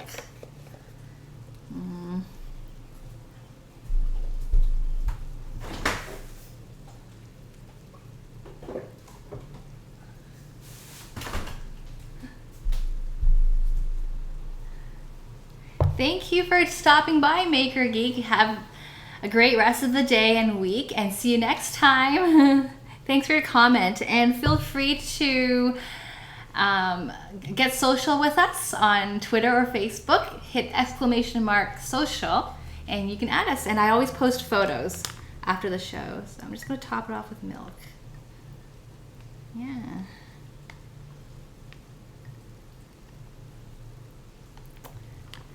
Great. That's our bubble tea. Okay.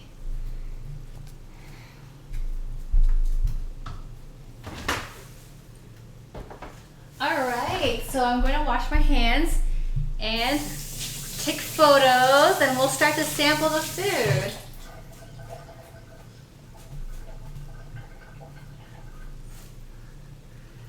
Okay. Hey, thank you for that, Maker Geek. Alright, so we have our signature cake plate. Kind of want to clean up a bit. Don't like a mess. And just stuff it to the bag.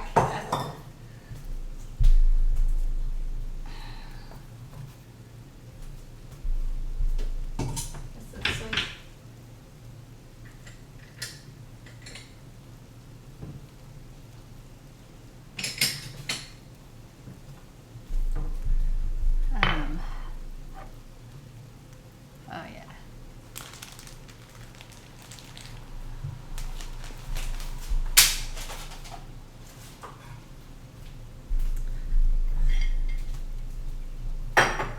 Okay. It's clearing up a bit. And the Maki's gonna go up here.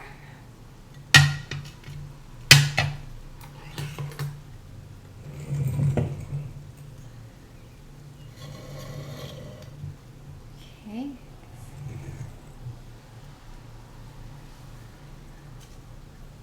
Unusual tea, yeah, bubble tea. So we actually slurp it through a bubble tea straw. Actually, the camera, I can just sort of move it up like that. Like that. Yeah, that helps. Because the pearls fit through. It's a really thick straw with a larger, I guess, radius or diameter radius. Let's do it. Yeah.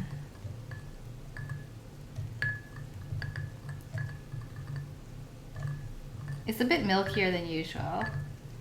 Yeah. Okay. See, you can see the bubbles.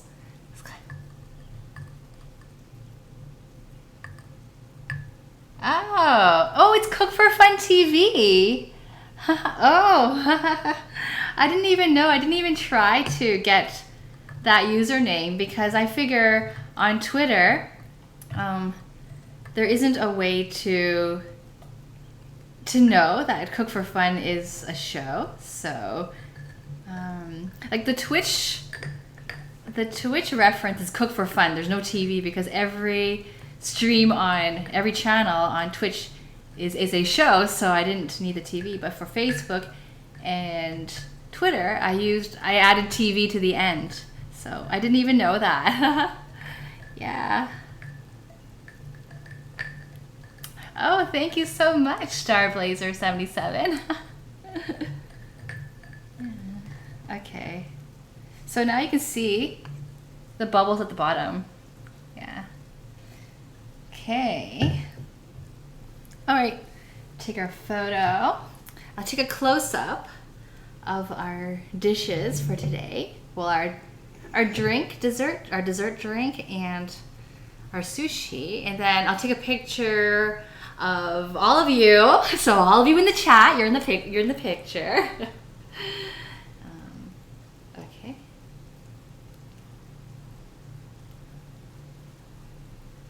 Yeah.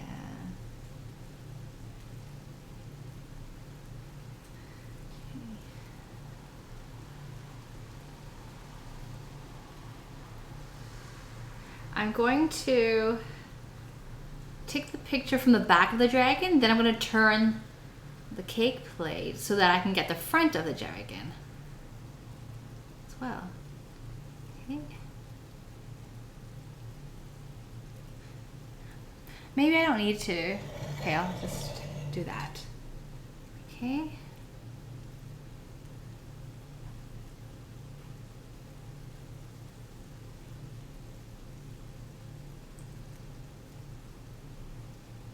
Okay, and then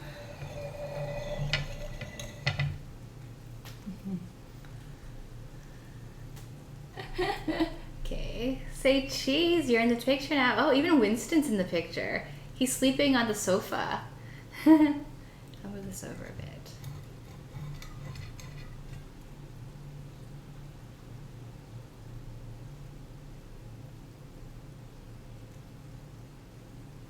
This isn't the way. Another picture. I'm keeping you in suspense with all these pictures.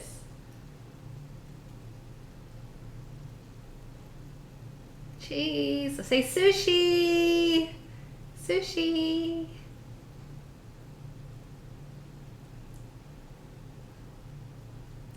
All right. So let's dig in. Okay, see you next time, Maker Geek. Thanks so much for dropping by. Hi, Bailey X. You came back. Nice to see you again. Okay, so let's eat. I'll get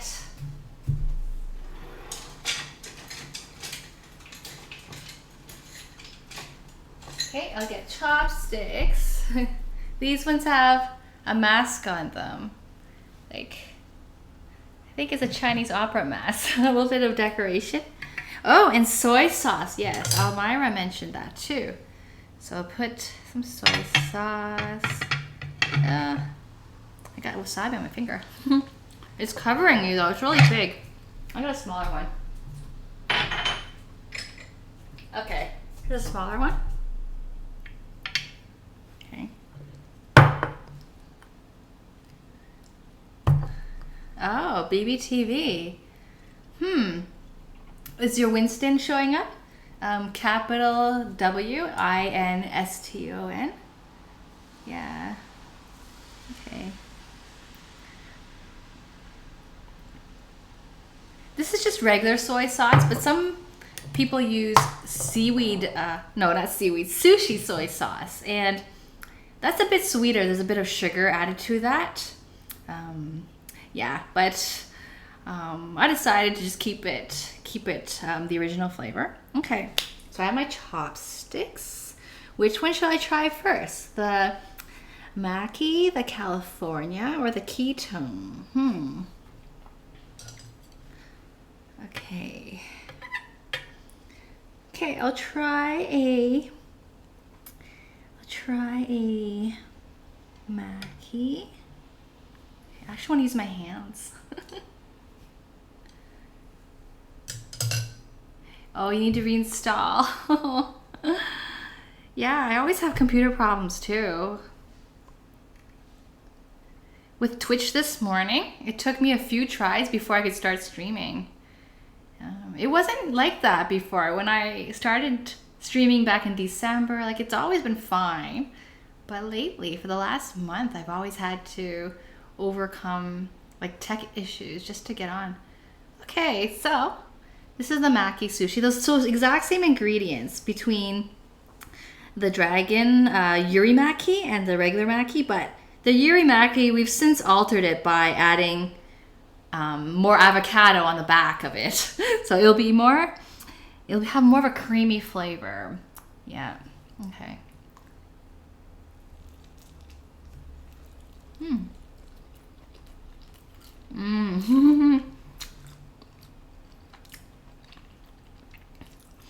It's good.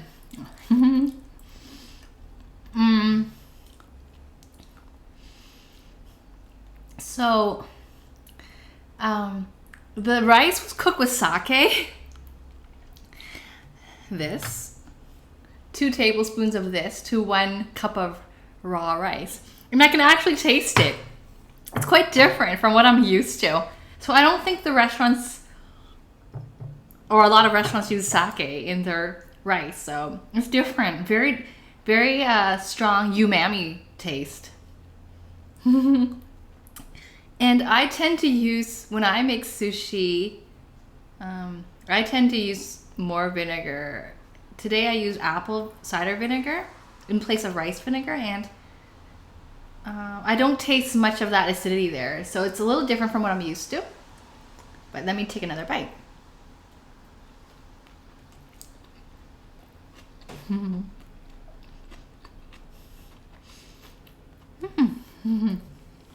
The wasabi is hot.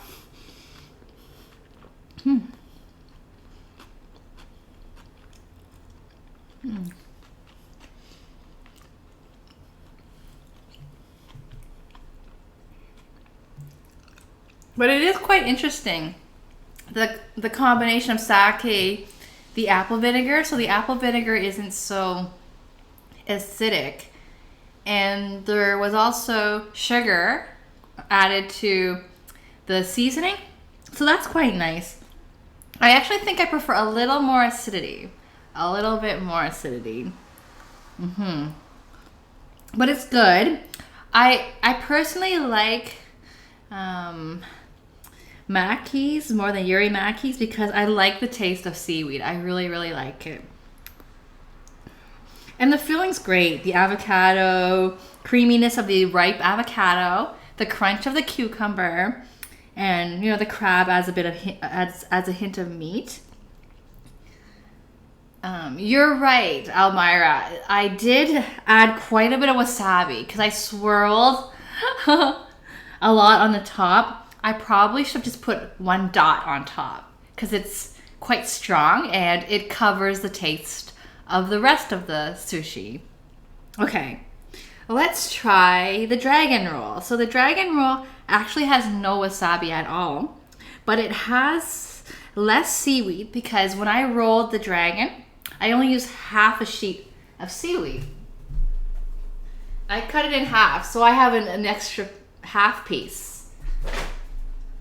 So there's more rice, less seaweed, and there's no wasabi, and there's extra avocado. Avocado is nice and creamy, so that should be good. There's also sriracha on top. I did that to make it look nice, so let's give that a try. I'll just dab it in a bit of soy sauce. Yeah, okay. And I'm just gonna throw the whole thing in my mouth because it's so hard to bite it, and everything sticks to the teeth.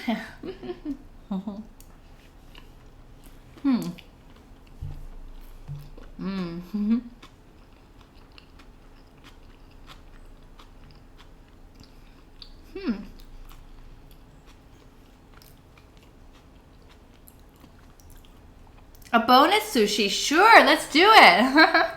Okay. Let me describe how this one tasted. and then try the keto, and then we'll do our bonus sushi. I love hand rolls. I love hand rolls. So let's do it. As for this middle one, it was actually better than I thought. I love the taste of the seaweed, but the extra avocado was on top was so nice. I'm a big fan of avocado. So I know Shining Bright is missing out because you've never tried avocado before. I was just thinking as I was eating it that a very popular dipping sauce is mayo avocado. You can actually blend the two together because both of them are creamy. Your mayo's creamy, your avocado's creamy, and just adding more creaminess together. It's just really, really good. And people who like avocado really, really like it. It's So that's why more avocado definitely makes it yummier. It's kind of like garlic. People who like garlic, they can just add more garlic. Yeah, it doesn't detract from your pasta. Okay. The sriracha was okay. I wouldn't say I would put sriracha on my sushi again. I did it because I really like the red color. I think that it just helps to break up some of the green that's on this plate and make the food stand out. But the sriracha has a spicy and a tomatoey flavor. I like hot, but it was almost like putting ketchup on my sushi. So, yeah. Okay, well, we'll see you next time, Shining Bright. Enjoy your trip to Belgium. So, Elmira, Shining Bright's going to Belgium for a Tomorrowland event for dancing. So, enjoy that 5 days in Belgium and come back. And we will put your spaghetti bolognese in the viewers' request queue. Yeah. Oh, a fruit sushi. Interesting. Okay, so have a great day and rest of the week, Shining Bright. Yep. You deserve a vacation. Yeah. Oh. Tiburg's Fair. Is that near Tomorrowland? Or any related to like music as well? Okay, now I'm trying the ketone sushi. I'll take the smallest one because my husband can only eat this. Actually, I feel really bad. I think I should cut one because he really can't eat anything else on this plate. So I'm gonna just sort of cut some off. I'll be right back. I'm just behind you cutting. Okay. Because he's gonna have to find something else to eat. But I was gonna cook some noodles that he could eat, so. Oh, amusement park. That sounds fun. Yeah, I think it's summer everywhere now. It's been such a long winter. Yeah. But that's good. People are just happier. People are shining bright now. Okay, so here's the ketone sushi made with cucumber, avocado, and crab meat, or the imitation crab. There's no rice at all, and there's actually no seaweed. Okay, so, okay, let's give it a try.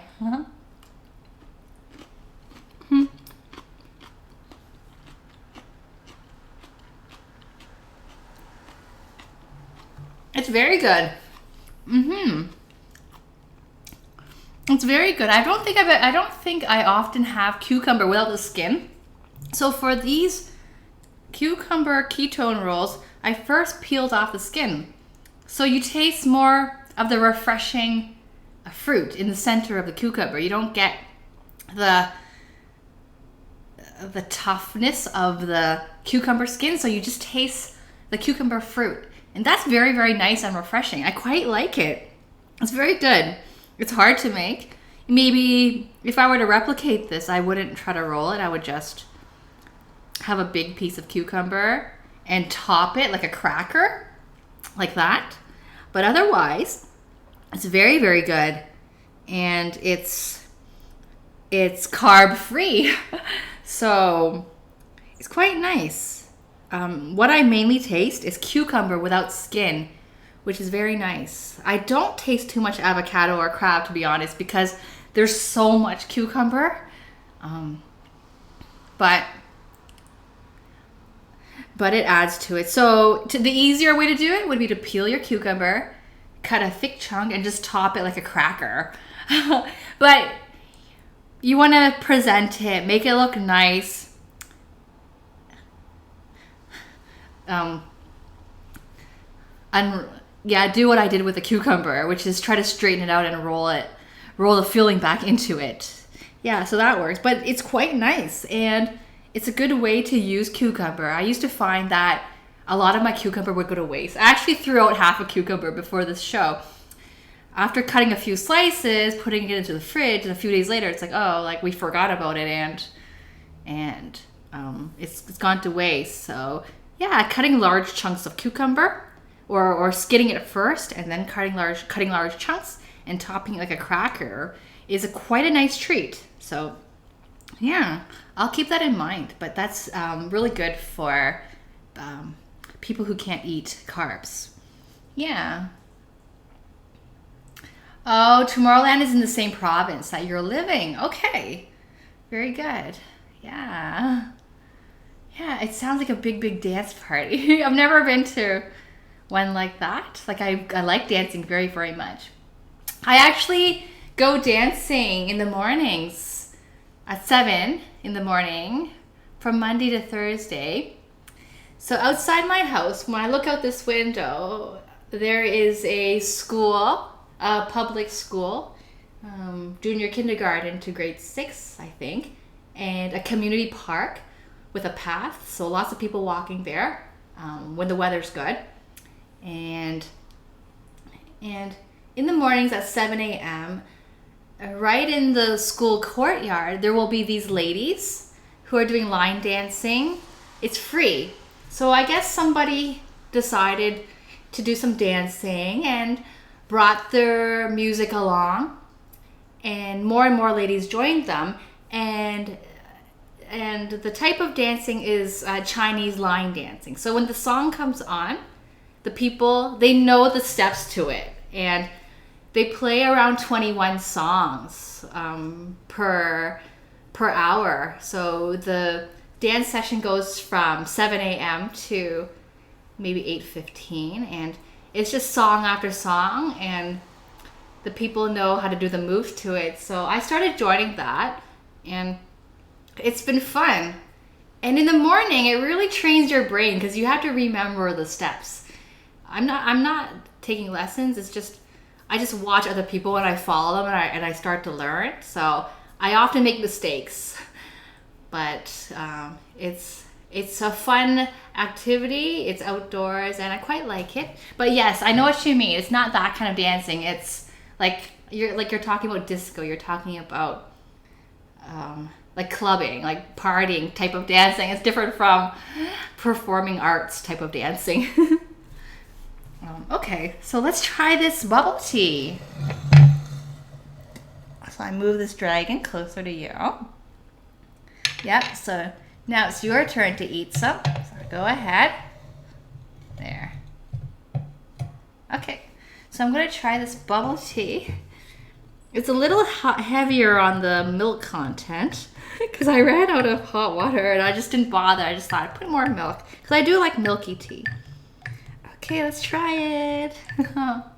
And it's cold from the big piece of ice. Yeah. So I don't want to cover the pearls up. Okay.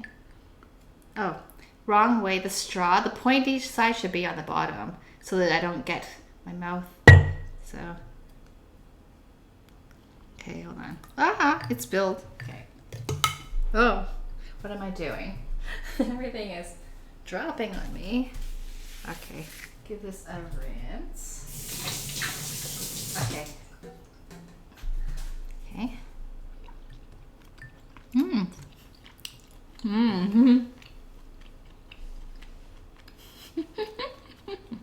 Yes, I'm making a mess.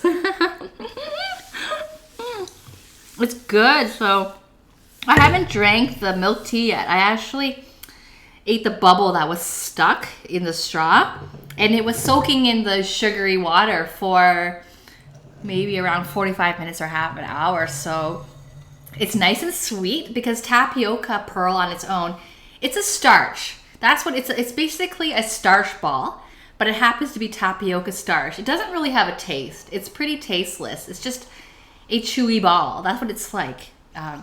It's like a ball of flour, but not really. It's more chewy, kind of like candy without flavor. So imagine a gummy bear. Yeah, imagine a gummy bear candy without any sugar. It's just plain. So I had it soaking in syrup, in sugar and water. And I made the milk tea with tea bags and hot water. Then added some milk and some table cream to it. Milk is fine. I just had table cream. I thought maybe try that. So now I'm gonna just keep drinking. I won't keep the bubbles there. Yeah.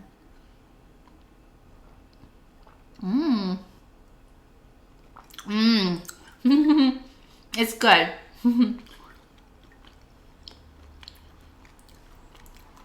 So it's just like a milk tea. It has a nice tea flavor because we had the tea brewing for 15 minutes. It's very milky because I pretty much did half tea, half milk. And I like the taste of milky tea. Yeah, and you can even do a coffee or you can do juice as well. It's just a lot of fun to have the bubbles because I could slurp. So I'll slurp them up and you can see the bubbles come into the straw.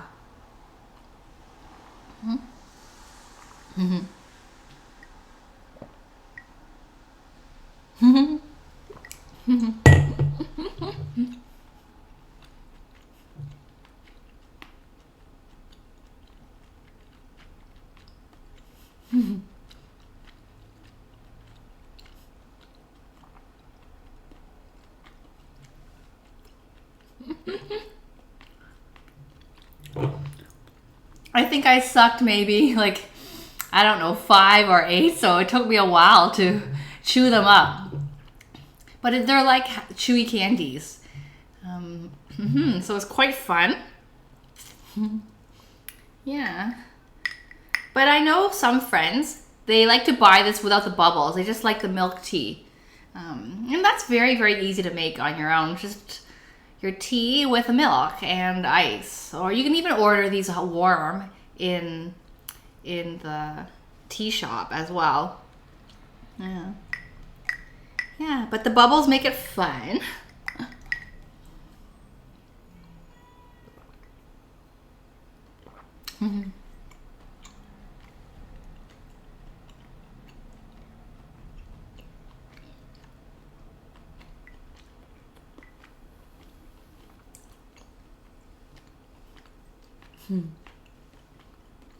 I'll take one more slurp and then I'll try to find our friend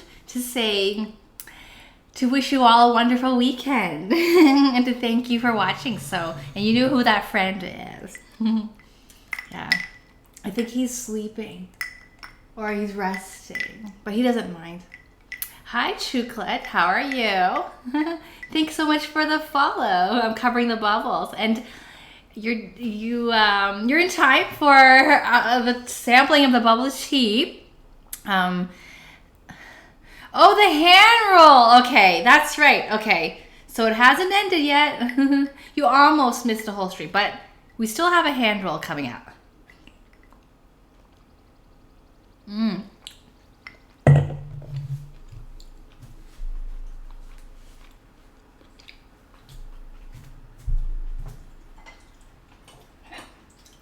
We have our rice. We have some cucumber. Where's the fish? Some fish shreds. We used up all the avocado, so we're just gonna keep it. Thanks so much for the follow, Chocolate. And let us know what country you're tuning in from. Yeah, the flags to our right and left represent the countries that people have tuned in from since our show started in December. And we're adding Portugal after the show, as a viewer that came on to the show today is representing. So let us know. Okay. Oh, thanks so much for the cheer. It's a new setting on our channel. That's so cute. That's that's so cute. I love it. Thanks so much. Yeah. Okay. So the roll. Okay, the hand roll. Okay. So the roll. This is a rectangle, but we're actually going to focus on half of it. We're going to focus on half of it because we can actually only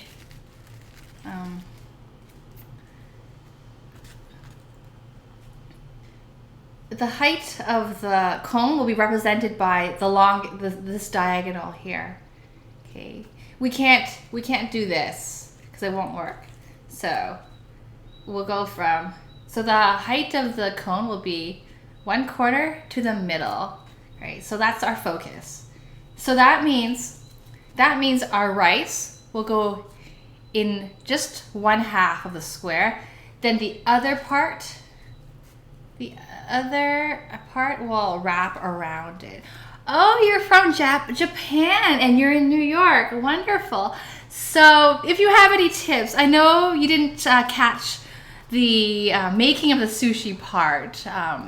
Just let us know anytime. We're really open stream. I don't purport to be a chef. I'm a home cook, and we cook for fun. We learn and we give tips to each other. I often take viewers' requests where I'm making something for the very first time. Like Almira is the user above you who asked me to do Dutch broider, which is a Dutch yeast cake that's eaten at celebrations like birthdays. And it's a cake that had yeast in it with apricots and speculooskruden, which is a seasoning with 9 different spices in it that we made from scratch. So it was a lot of fun. We're very international here, and yeah, there's a lot of countries already in this chat room, so yeah. You'd buy them already made. I understand. They're sold in the convenience store in Japan. Yeah.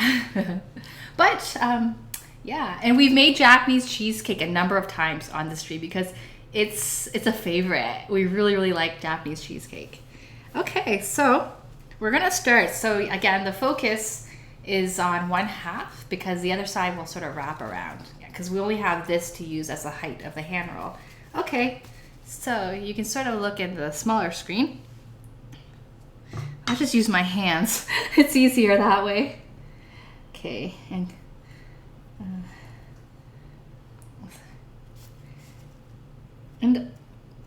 I don't put too much rice. We always want to make sure there's room to work with to put your other ingredients. Yeah, and you want a good balance between rice and ingredients. It's the filling that sort of that is the star of your sushi. But the rice is definitely very, very important. The seaweed's very, very important too. But the fillings, like people choose their sushi based on the filling. Yeah. So this is a California hand roll minus the avocado because we used it all up in the plate in front of us. Is this a past? This is live. We're live. Yes. But I do have past broadcasts. I do. Featuring Japanese cheesecake and all kinds of foods too. Yeah. We've been pretty much streaming weekly since December. So we have a lot of streams. A lot of them have been exported to YouTube, but we do have some archived. And after the show, we'll probably have our vodcasts running. So I'll put what I can. I'm going to skip the wasabi. It was really, really strong for me. My last bite. So I'm just putting it in on one side. It might even be too much rice, but we'll see how we go. We can reopen it if we need to. Yeah, I like cucumbers, so I'm gonna try to squeeze another one in there. I'll get one with a nice point. Okay, take this one out. I'll put the cucumbers that have a nice point at the tops, because that will look really nice when you roll it up. So, yeah. Okay. My fingers are so sticky. Okay. Then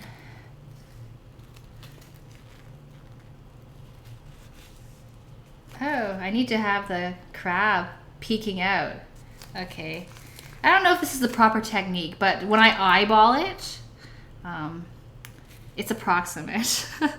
And I've got rice stuck on my fingers. Okay, but so I try to make a tight roll.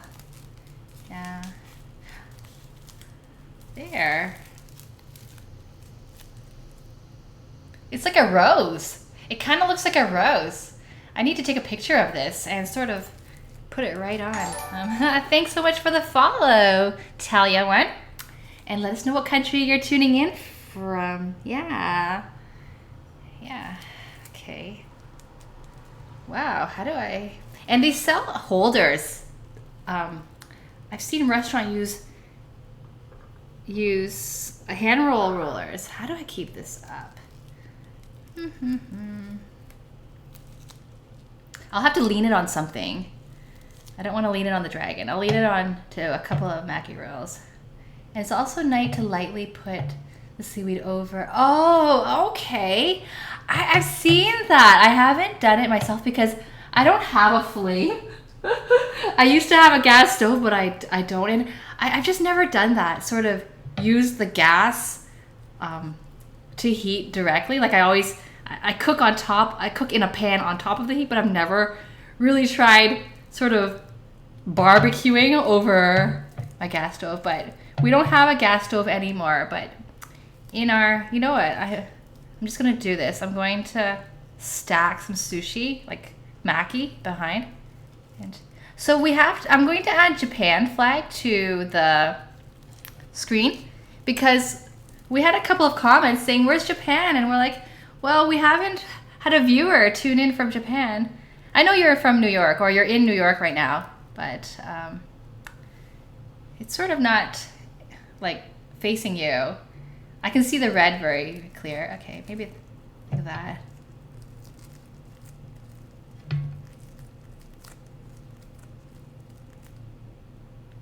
Oh, it's like, maybe I stack it again. There. That's quite, yeah. Okay, that's really obvious. Okay, I'm gonna wash my sticky hands.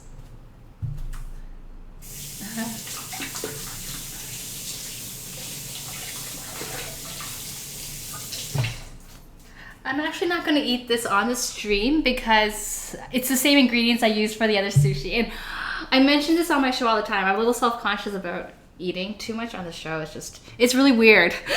I always eat a bit, but like not too much because it's just a comfort thing.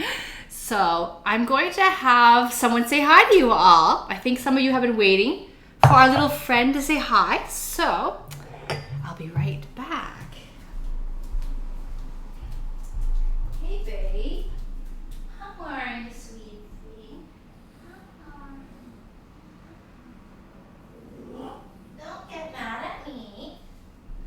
Just want to make sure you get a chance to say hello to everyone before we wish them all a great week ahead.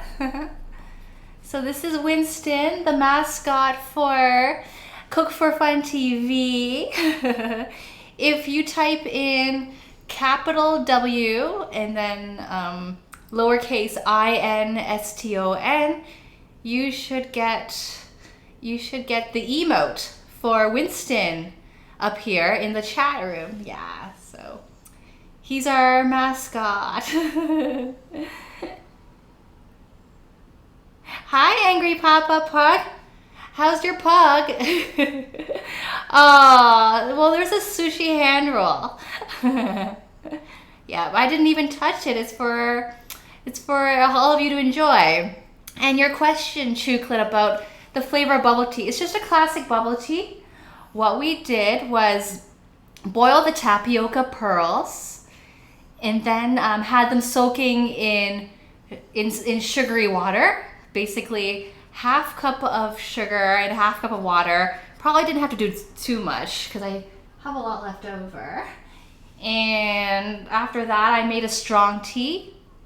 I had it brewing for 15 minutes, the tea, and then added milk to it. It's pretty much half milk, half tea. It's not, usually you have less milk than that, but I didn't boil enough water. I had the water boiling for the sugary syrup and like for the tapioca pearls, the sugar water we made, and then I didn't refill the kettle, so I just sort of poured it, and I went ahead and added more milk to top up the bubble tea, and it was really easy to make.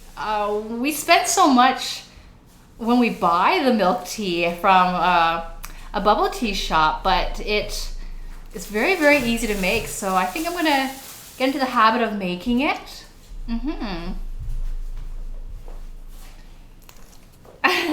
Your pug is a pain in the butt today. That's good. Yes, we had a bonus sushi too. It looks like a rose. It actually does.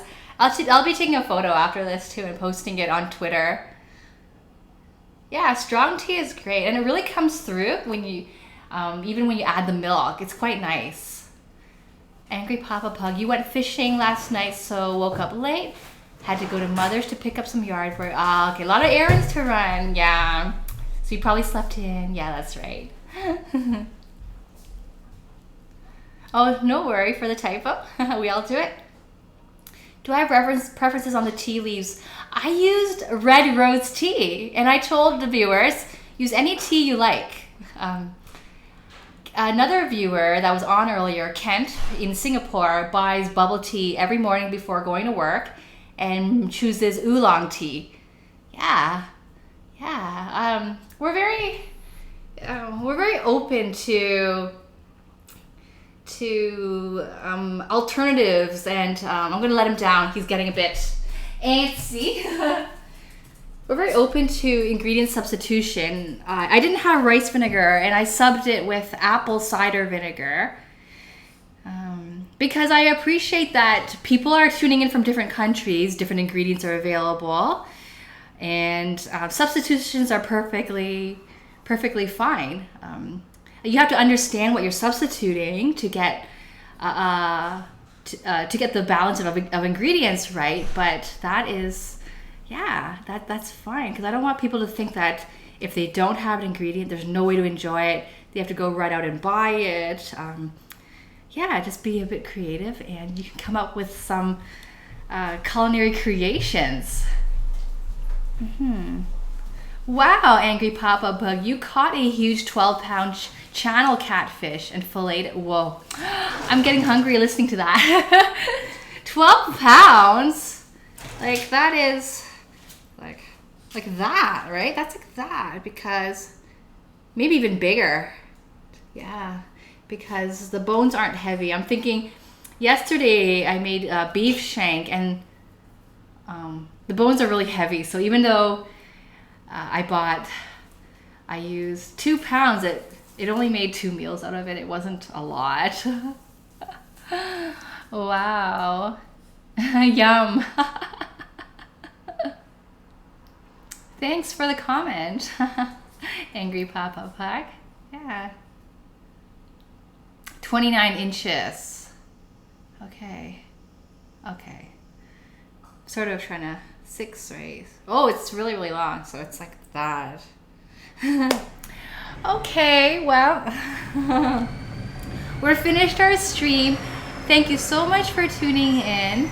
Thanks to the viewers for inspiring me. Keep your requests for any cooking, any recipes that you want me to feature, foods from your hometown. I'd love to try them out. We love trying new foods, even if I've never even cooked it personally before. I'd like to do it for the first time on the show, no problem. Chat with us on Twitter or Facebook, and thanks again for tuning in. thanks to the new followers and the cheers we got. And I wish you all a wonderful balance of the weekend and rest of the week. And we shall be back same time, same place, Sunday, 9 a.m. Eastern Standard Time. Yeah. Right. So have a good one. See you next time. And I'll just catch up on the chat. Okay. Because it's there. Okay. Wow. For the fishing, you have to cut the tail off to let it bleed out. Wow.